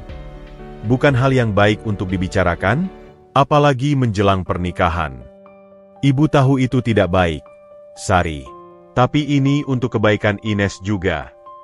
Ibu Sari berpura-pura terdiam. "Kamu lihat sendiri, Mereka tidak akan bahagia. Lebih baik hubungan mereka berakhir sekarang sebelum terlambat. Dengan keluarga besar menekan mereka, mungkin mereka akan sadar. Dia mengeluarkan selembar uang dari dompetnya dan menyelipkannya ke tangan Sari. Ini untukmu. Lakukan dengan baik. Ya. Dan ingat, ibu tidak pernah menyuruhmu melakukan ini. Sari menerima uang itu dengan tangan gemetar. Perasaan bersalah dan takut bercampur aduk. Keesokan harinya, di acara keluarga besar, desas-desus itu mulai menyebar. Ines, yang hadir sendirian karena Irfan sedang menyelesaikan proyek penting, bisa merasakan tatapan aneh dan bisik-bisik yang berhenti saat dia mendekat. Katanya dia harus pakai popok. Loh, bisik seorang sepupu jauh pada yang lain. Dan katanya tidak bisa apa-apa, harus dilayani terus. Kasihan sekali Ines. Jadi seperti pembantu. Pantas mereka hanya ngadain pernikahan di aula sederhana. Tidak ada uang, mau pamer juga tidak bisa. Setiap bisikan seperti silet yang menggores hati Ines. Dia berusaha tersenyum dan bersikap normal, tapi beban itu terasa semakin berat. Bibinya, Tante Rina, yang lebih baik hati, mendekatinya. Ines, sayang, kamu baik-baik saja? Tanya Tante Rina dengan suara rendah penuh perhatian. Ibu dengar, banyak omongan tidak enak. Katanya dari asisten ibumu sendiri. Ines mengeras. Dari Sari. Ines segera mencari Sari, yang sedang sibuk membersihkan meja dengan wajah muram. Ines menariknya ke sudut yang sepi. Sari, apa benar kamu yang menyebarkan cerita-cerita buruk tentang Irfan? Tanya Ines langsung, suaranya bergetar. Sari langsung panik. Matanya berkaca-kala. Nona Ines, saya. Jujur padaku, Sari. Aku tidak akan marah padamu. Dengan air mata, Sari mengaku. Ibu yang menyuruh saya, Nona. Dia bilang ini untuk kebaikan Nona. Dia kasih saya uang. Dia mengeluarkan uang yang masih disimpannya, seolah itu adalah barang bukti yang membakar. Api kemarahan menyala-nyala di dada Ines. Dia berbalik dan berjalan menuju orang tuanya yang sedang bersenda gurau dengan beberapa kerabat. Tanpa peduli sekeliling, Ines berdiri di hadapan mereka. Ibu, ucap Ines, suaranya rendah tapi memotong seluruh obrolan. Apa ibu menyuruh Sari untuk menyebarkan fitnah tentang Irfan? Suasana langsung hening. Semua mata tertuju pada mereka. Ibu Sari tersipu, lalu wajahnya berkerut marah. Ines, jangan asal menuduh. Apa buktimu? Sari sendiri yang mengaku. Dan dia masih menyimpan uang yang ibu berikan padanya sebagai bayaran. Hardik Ines tidak lagi bisa menahan amarah. Tidak cukup dengan menghina dia langsung. Ibu harus menghancurkannya di belakang. Ibu tega sekali. Bapak Anton berdiri, mencoba menenangkan situasi. Ines, mungkin ini salah paham. Salah paham? Semua orang di sini membicarakan bagaimana Irfan tidak bisa ke kamar mandi sendiri dan memakai popok. Itu semua kebohongan keji. Teriak Ines, air mata kemarahan mengalir deras. Ibu pikir dengan cara seperti ini ibu bisa memisahkan kami? Ibu salah besar. Ini justru membuatku semakin yakin bahwa Irfan adalah pria terbaik yang pernah kutemui. Karena dia tidak pernah sekalipun membalas penghinaan ibu dengan cara yang rendahan seperti ini. Dia memandang sekeliling pada keluarga besarnya yang terdiam. Untuk kalian semua yang dengan senang hati mendengarkan dan menyebarkan gosip itu, dengarlah, aku bangga akan Irfan. Dia mungkin tidak bisa berjalan, tapi dia memiliki karakter dan harga diri yang lebih tinggi dari semua orang di ruangan ini yang dengan mudah memakan fitnah. Tanpa berkata lagi, Ines berbalik dan meninggalkan rumah itu. Kembali ke apartemen, tubuhnya masih gemetar. Irfan, yang menyelesaikan pekerjaannya, terkejut melihatnya. Nes, apa yang terjadi? Ines menceritakan semuanya.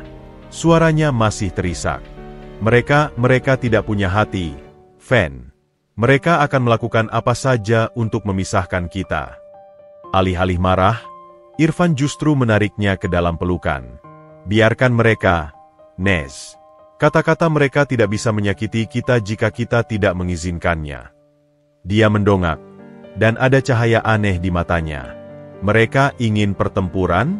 Mereka akan mendapatkannya. Tapi bukan dengan gosip dan fitnah. Aku akan melawan mereka dengan sesuatu yang tidak bisa mereka bantah. Hasil kerjaku. Insiden itu justru menjadi bensin terakhir bagi Irfan. Dia tahu sekarang bahwa tidak ada batas bagi Ibu Sari. Tapi daripada menyerah, dia justru semakin fokus. Aplikasinya hampir selesai, dan dia tahu nilainya. Bisikan di balik pintu itu gagal mematahkan mereka. Justru, itu mengokohkan tekad mereka untuk membuktikan bahwa cinta dan ketekunan mereka lebih kuat dari segala kebencian dan intrik. Larut malam, hanya diterangi oleh cahaya biru laptop dan lampu meja kecil. Irfan seperti seorang nahkoda yang memandu kapalnya melalui badai kode. Jari jemarinya menari di atas keyboard. Matanya tak berkedip menatap deretan kode yang bagi orang awam tampak seperti hieroglif tak bermakna. Sudah berhari-hari dia seperti ini, berkutat dengan algoritma kompleks untuk aplikasi manajemen proyek yang dia beri nama Schnapseflow. Aplikasi ini adalah mahakaryanya.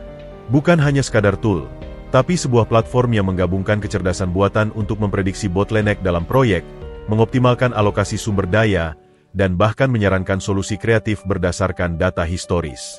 Ini adalah terobosan yang dia yakini akan disukai oleh banyak startup teknologi. Ines sering terbangun dan menemukannya tertidur di depan laptop.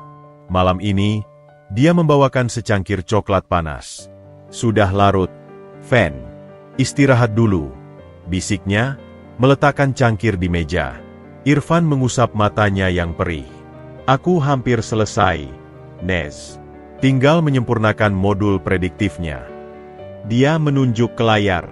Lihat, di sini aku mencoba membuat algoritma yang bisa belajar dari pola kesalahan tim dalam proyek sebelumnya, sehingga bisa memberikan peringatan dini. Kedengarannya luar biasa, puji Ines, meski tidak sepenuhnya paham. Tapi kamu butuh tidur. Besok lagi, ya. Tiba-tiba, notifikasi email berbunyi di laptopnya. Irfan hampir mengabaikannya, tapi subjek email itu membuatnya tersentak. Tindak lanjut proposal Schnapseflow, Rendra Adiputra, founder Technest Ventures. Jantungnya berdebar kencang.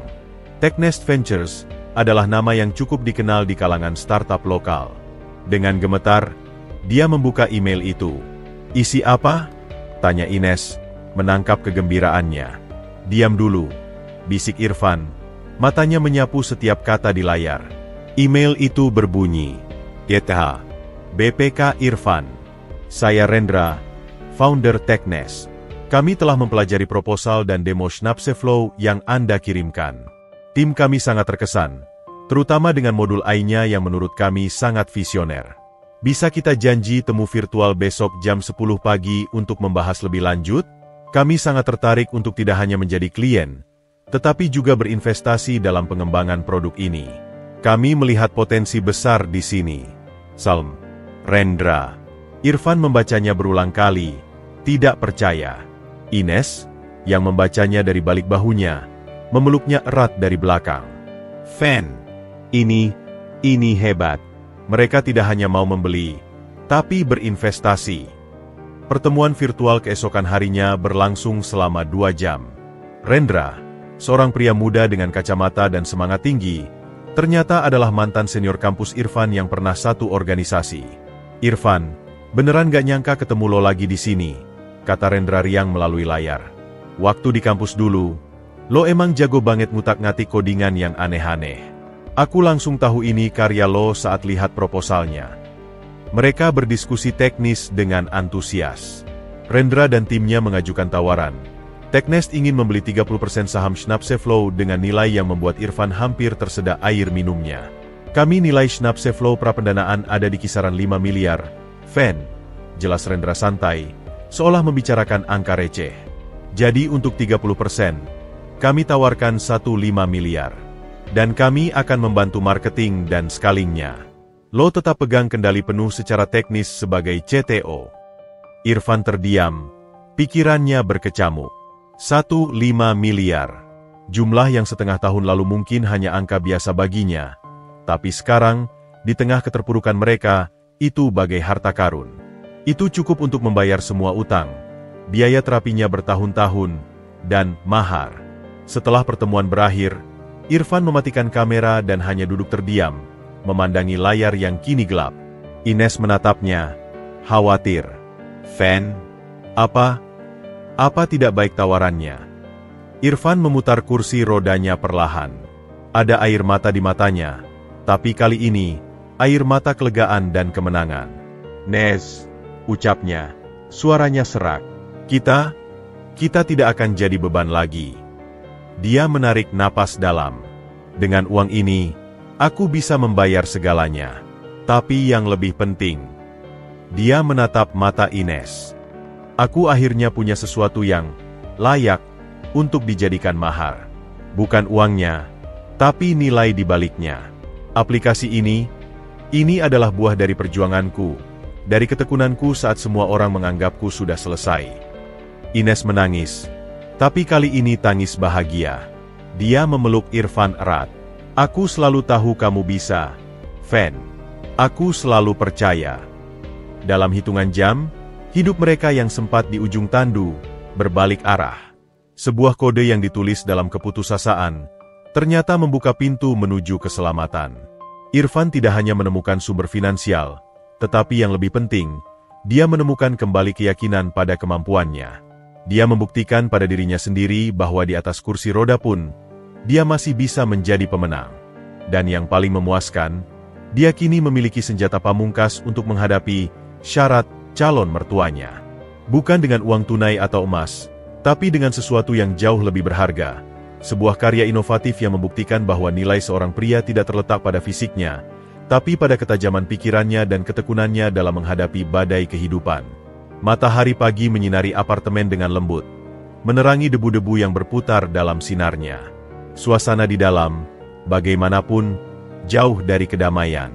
Besok adalah hari pernikahan, dan ketegangan terasa nyata di udara seperti bau ozon sebelum badai.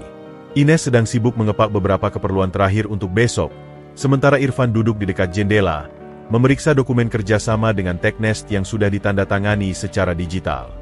Senyum tipis menghiasi bibirnya, sebuah ekspresi langka belakangan ini.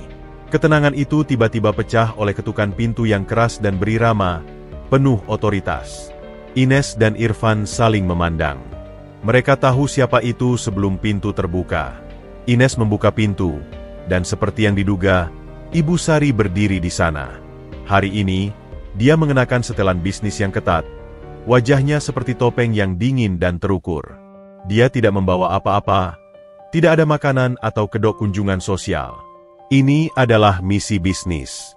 "Ibu," sapa Ines, suaranya datar. "Ada perlu apa?" "Ines," balas Ibu Sari singkat, lalu pandangannya menembus langsung ke arah Irfan di ruang tengah. "Aku perlu bicara dengan calon menantu kita. Berdua." Dia masuk tanpa menunggu diundang. Langkahnya tegas di lantai. Dia berhenti beberapa langkah dari Irfan, tidak duduk, menunjukkan bahwa ini bukan kunjungan yang akan lama. "Ibu mau duduk?"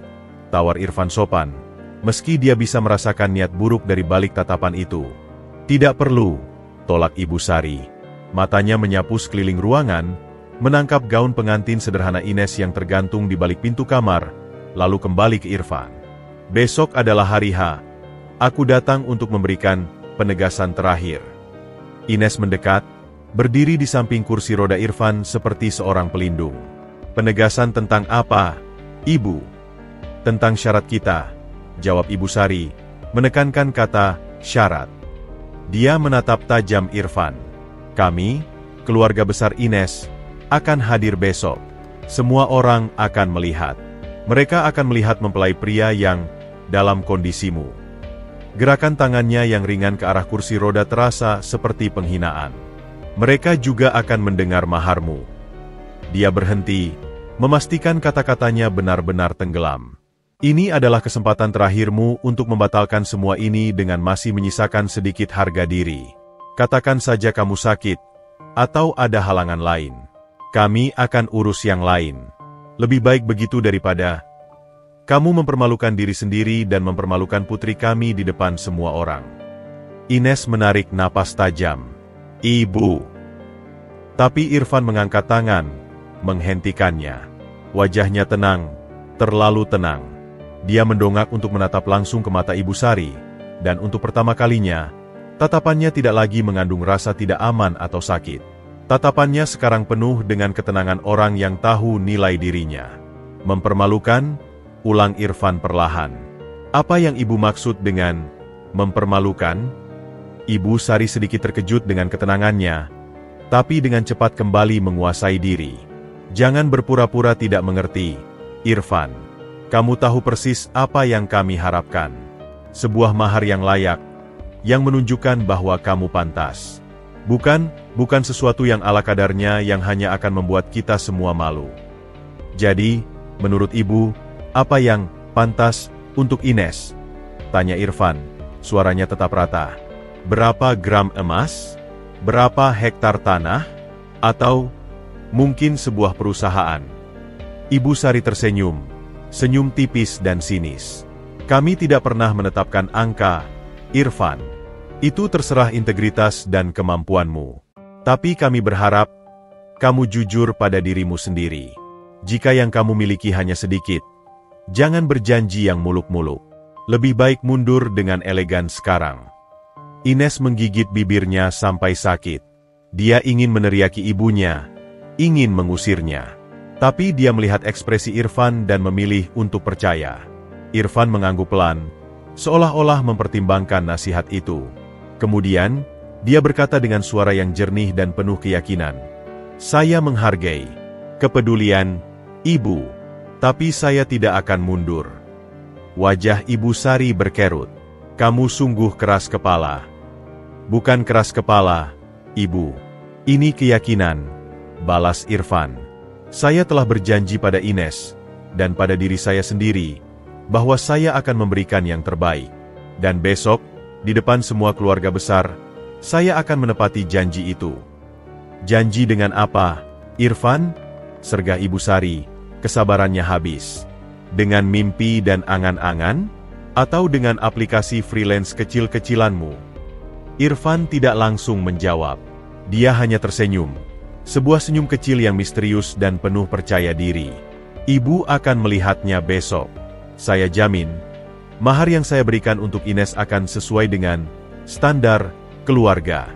Bahkan, mungkin melebihinya. Kata-kata terakhirnya diucapkan dengan nada yang membuat Ibu Sari ragu untuk pertama kalinya. Ada sesuatu dalam suara Irfan, sebuah keyakinan yang tidak dibuat-buat, yang tidak dia duga. Baiklah, desis Ibu Sari akhirnya, mengumpulkan sisa-sisa kewibawaannya. Kamu sudah memilih jalanmu. Jangan salahkan kami nanti ketika kamu berdiri di sana, dengan tangan hampa dan malu yang tidak bisa disembunyikan. Dia berbalik dan berjalan keluar, meninggalkan ketegangan yang masih menggantung di udara. Begitu pintu tertutup, Ines berbalik pada Irfan. Fen, aku tidak tahan. Haruskah kita beritahu dia, agar dia berhenti? Tidak, jawab Irfan tegas.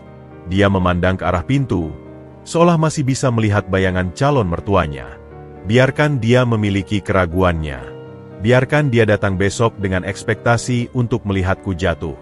Karena itu akan membuat kemenangan kita terasa lebih manis.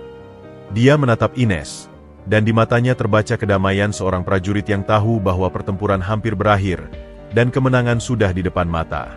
Ultimatum terakhir itu gagal. Alih-alih menakut-nakuti, itu justru mengokohkan tekadnya. Besok, di depan semua orang, dia tidak hanya akan menyatakan cintanya pada Ines, tetapi juga akan menyatakan pada dunia, dan terutama pada Ibu Sari, bahwa seorang pria dinilai dari kekuatan karakternya, bukan dari kondisi fisiknya. Fajar pada hari H menyingsing dengan warna jingga lembut di langit Jakarta, seolah alam semesta berusaha menebar kedamaian pada hari yang penuh gejolak ini. Namun, di dalam apartemen kecil Ines dan Irfan, kedamaian itu terasa rapuh, diterpa oleh badai kegelisahan dan antisipasi. Ines sudah bangun sejak subuh. Dia berdiri di depan cermin kamar mandi, menatap bayangannya sendiri. Gaun pengantin sederhana berenda sudah terpasang sempurna di tubuhnya, membentuk siluet yang anggun. Rambutnya ditata sederhana dengan sanggul rendah, dihiasi beberapa kuntum bunga sedap malam yang harum semerbak. Dia terlihat cantik, sangat cantik, tapi di balik riasan naturalnya, mata yang biasanya berbinar kini menyimpan secercah kecemasan. Dia pasti akan datang dengan segudang kritik, bisiknya pada bayangannya sendiri, membayangkan wajah ibunya yang penuh penghakiman.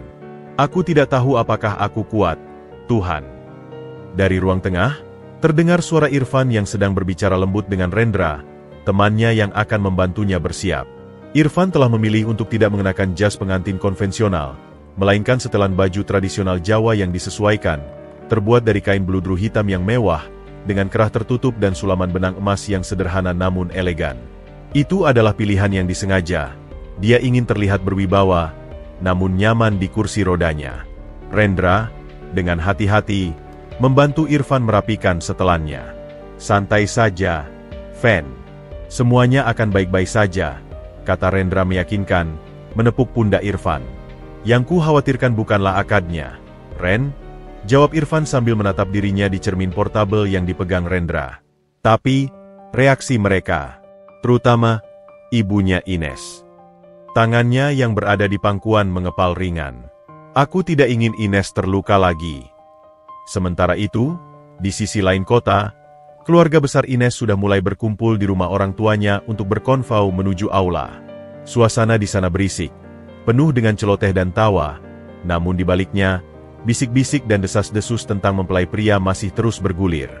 Ibu Sari, dengan gaunnya yang mewah dan makeup sempurna, menjadi pusat perhatian. Dia tersenyum pada tamu-tamunya, tapi senyum itu tidak sampai ke matanya. Tenang saja, Sar, bisik seorang saudaranya. Mungkin maharnya mengejutkan. Ibu Sari mendecap. Aku sudah memperingatkannya. Dia yang memilih untuk tidak mendengar. Sekarang, dia harus menghadapi konsekuensinya. Saat iring-iringan mobil keluarga tiba di aula sederhana, tatapan mereka yang penuh penilaian langsung menyapu setiap sudut. Aula itu memang bersih dan dihiasi bunga-bunga segar, tapi jauh dari kemewahan yang biasa mereka nikmati. Ekspresi kecewa dan sedikit merendahkan terpampang di beberapa wajah. Ines, yang sudah menunggu di ruang kecil di samping panggung, merasa dadanya sesak mendengar suara kerumunan itu. Bibinya, Tante Rina, yang menjadi pendampingnya, memegangi tangannya. Tenang, sayang. Tarik napas dalam-dalam, bisik Tante Rina. Yang penting adalah kamu dan Irfan. Di sisi lain, Irfan sudah berada di posisinya di depan, di samping penghulu. Kursi rodanya didandani dengan pita putih sederhana. Dia duduk tegak, tangannya terlipat rapi di pangkuan. Wajahnya tenang, hampir seperti seorang biksu yang akan bermeditasi, tapi dari caranya sesekali menelan ludah dan menatap pintu masuk, Rendra bisa melihat betapa gugupnya dia. Siap, Fen? Tanya Rendra berbisik, berjongkok di sampingnya. Irfan mengangguk, tidak bisa berkata-kata. Pikirannya berputar pada malam-malam panjangnya mengutak-atik kode, pada kata-kata penghinaan, pada air mata Ines, dan pada tekadnya untuk membuktikan bahwa mereka salah. Kemudian, musik pembuka dimulai. Semua kepala menoleh ke arah pintu. Ines muncul, dipimpin oleh Tante Rina. Dia berjalan pelan, matanya langsung mencari dan menemukan Irfan. Saat pandangan mereka bertemu, segalanya lain seolah menghilang. Kecemasannya, bisik-bisik di belakang, tatapan sinis, semuanya memudar. Hanya ada Irfan, prianya, yang menatapnya dengan penuh cinta dan kebanggaan yang membuatnya ingin menangis. Dia berjalan menyusuri lorong, mengabaikan desis-desis takjub karena kecantikannya dan mungkin juga karena kesederhanaan gaunnya. Dia hanya fokus pada pria yang menunggunya di ujung. Saat Ines sampai di samping Irfan, dia secara spontan membungkuk dan meraih tangannya, menyatukan erat jari-jari mereka. Sebuah gestur sederhana yang berbicara lebih keras dari ribuan kata. Aku di sini bersamamu, selamanya. Ines melihat ketenangan di mata Irfan, dan itu memberinya kekuatan. Dia berdiri di sampingnya, bahu-membahu, siap menghadapi apapun yang akan datang.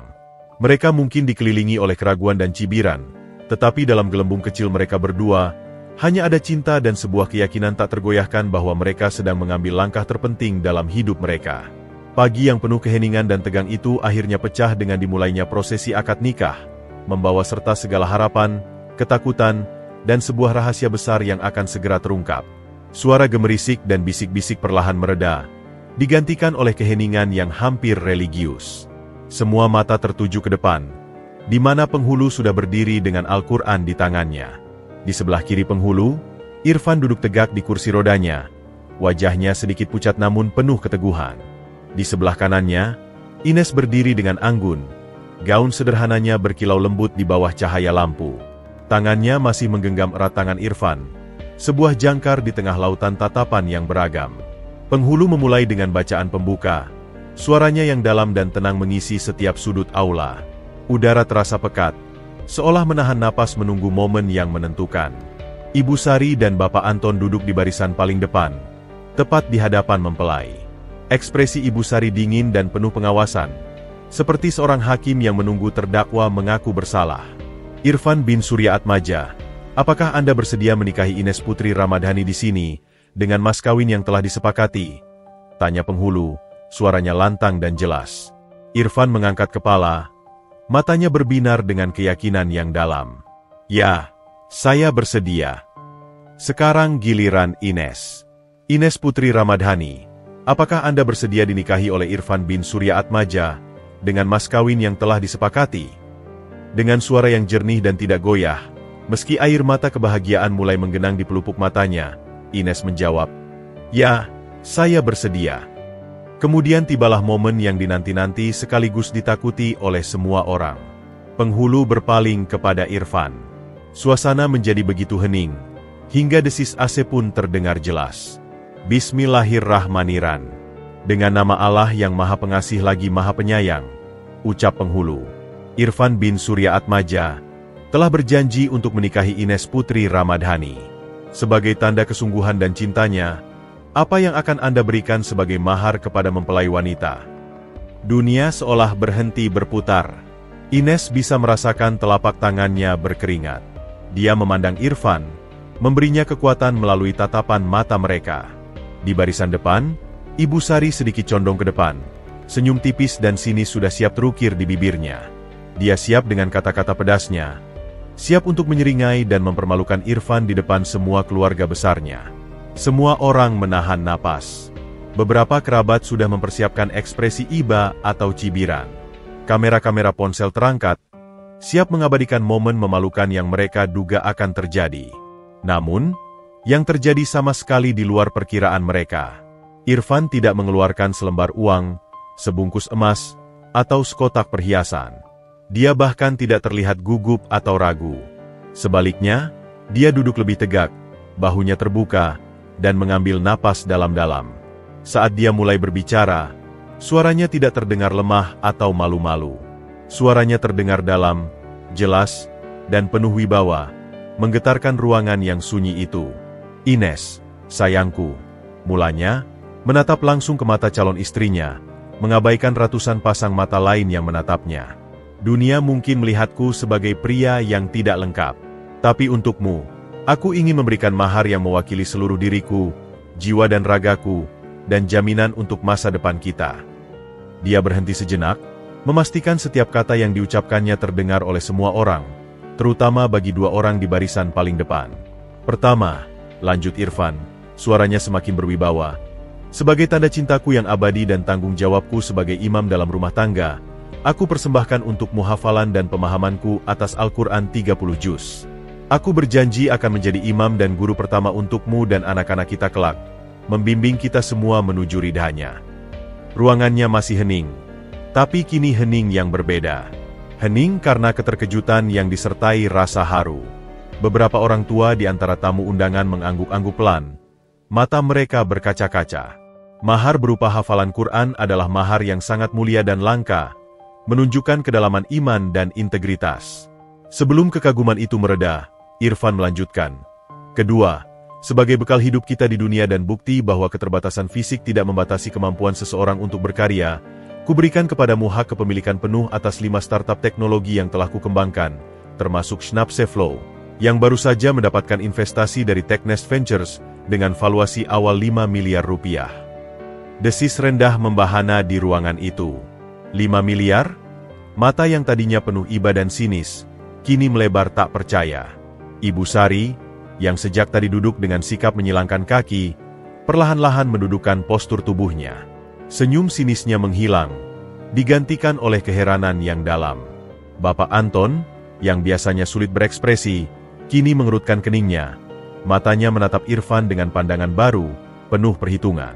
Irfan tidak berhenti di situ. Dengan suara yang semakin mantap, dia mengumumkan mahar ketiganya. Dan yang terakhir, sebagai bentuk tanggung jawabku yang paling utama untuk melindungimu dalam suka dan duka, kuberikan jaminan asuransi jiwa dan kesehatan dengan nilai tunai yang akan mencukupi semua kebutuhanmu seumur hidup, bahkan jika suatu saat nanti aku tidak ada di sampingmu. Dia akhirnya memalingkan pandangannya dari Ines, dan menatap langsung kepada Ibu Sari dan Bapak Anton. Tatapannya tidak sombong atau penuh tantangan, tapi penuh dengan ketenangan dan keyakinan yang tak terbantahkan. Aku mungkin tidak bisa berlari bersamamu, Ines. Tapi aku berjanji, dengan seluruh mahar yang kuberikan hari ini, iman, kecukupan finansial, dan jaminan masa depan, aku akan membuatmu berdiri tegak dan hidup mulia. Aku akan menjadi suami yang melindungi dan membahagiakanmu, dengan caraku sendiri. Sunyi senyap.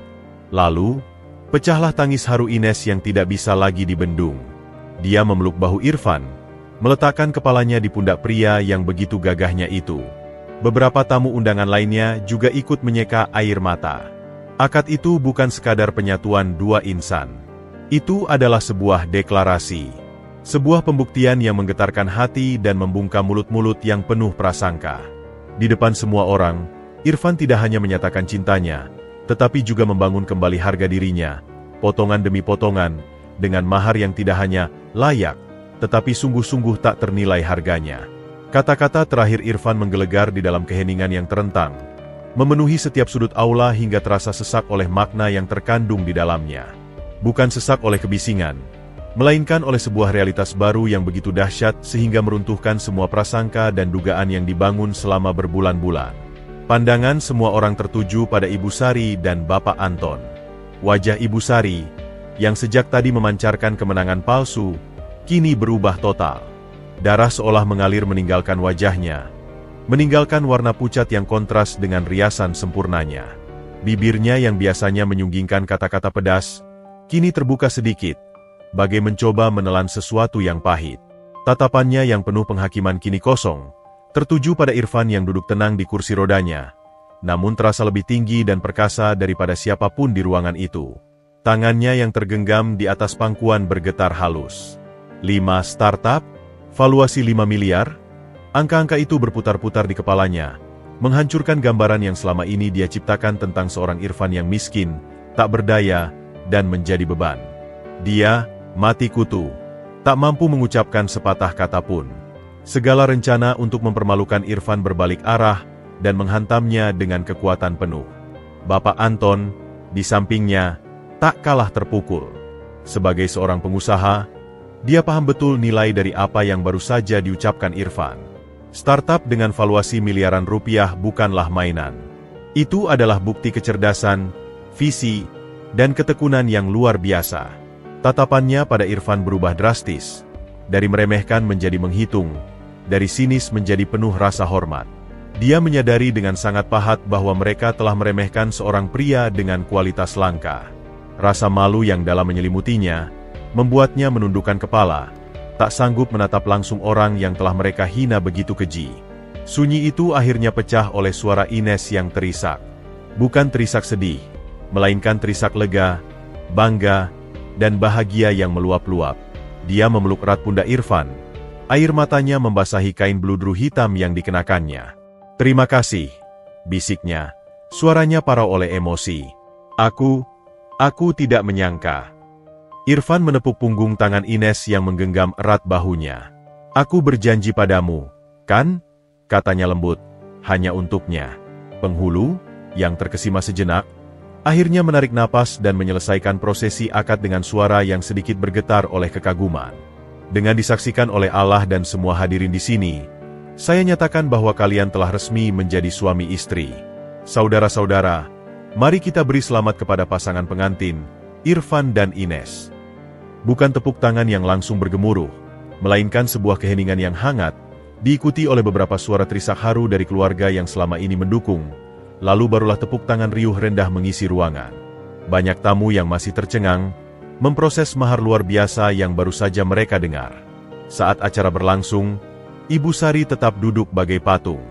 Dunia yang dia pahami, Dunia di mana nilai seseorang diukur dari penampilan fisik, kekayaan materi, dan latar belakang, baru saja dijungkir-balikan oleh seorang pria di kursi roda. Rasa malu, kagum, dan penyesalan bercampur menjadi satu, membuatnya lumpuh. Sebelum resepsi usai, Ibu Sari perlahan bangkit dan berjalan mendekati pelaminan. Langkahnya tak lagi angkuh. Wajahnya tampak menua dalam sekejap. Dia berhenti di hadapan Irfan, yang sedang memegangi tangan Ines. Bukan permintaan maaf yang langsung terucap. Rasanya terlalu mudah. Tapi air mata yang tiba-tiba mengalir di pipinya yang biasanya tegas berbicara lebih banyak dari kata-kata. Irfan. Suaranya bergetar, nyaris tak terdengar. Kami. Dia tak mampu melanjutkan. Rasa malu dan penyesalan menyumbat kerongkongannya. Irfan memandangnya. Di matanya tidak ada kemenangan atau balas dendam, hanya kedamaian dan pengampunan. Ibu tidak perlu berkata apa-apa, ujarnya dengan lembut.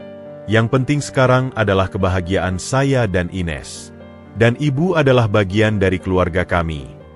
Kata-kata itu, penuh dengan kelapangan dada yang tak terduga, justru membuat Ibu Sari semakin hancur. Dia mengangguk cepat, lalu berbalik dan pergi, tak sanggup menahan emosinya lebih lama. Malam itu, ketika semua tamu telah pulang, Irfan dan Ines duduk berdua di pelaminan. Kaki mereka bersentuhan, tangan mereka tetap tak terlepaskan. Kamu memberiku segalanya hari ini, Fen, bisik Ines, menatap cincin sederhana di jarinya. Bukan startupnya, bukan uangnya, tapi harga dirimu. Kamu membuktikan pada semua orang, dan yang terpenting, pada dirimu sendiri, siapa kamu sebenarnya. Irfan tersenyum, senyum yang tulus dan lega untuk pertama kalinya sejak kecelakaan itu. Aku hanya memberimu yang layak untukmu, Nes. Dan ini baru awal. Yang didesain, mungkin harus menunggu.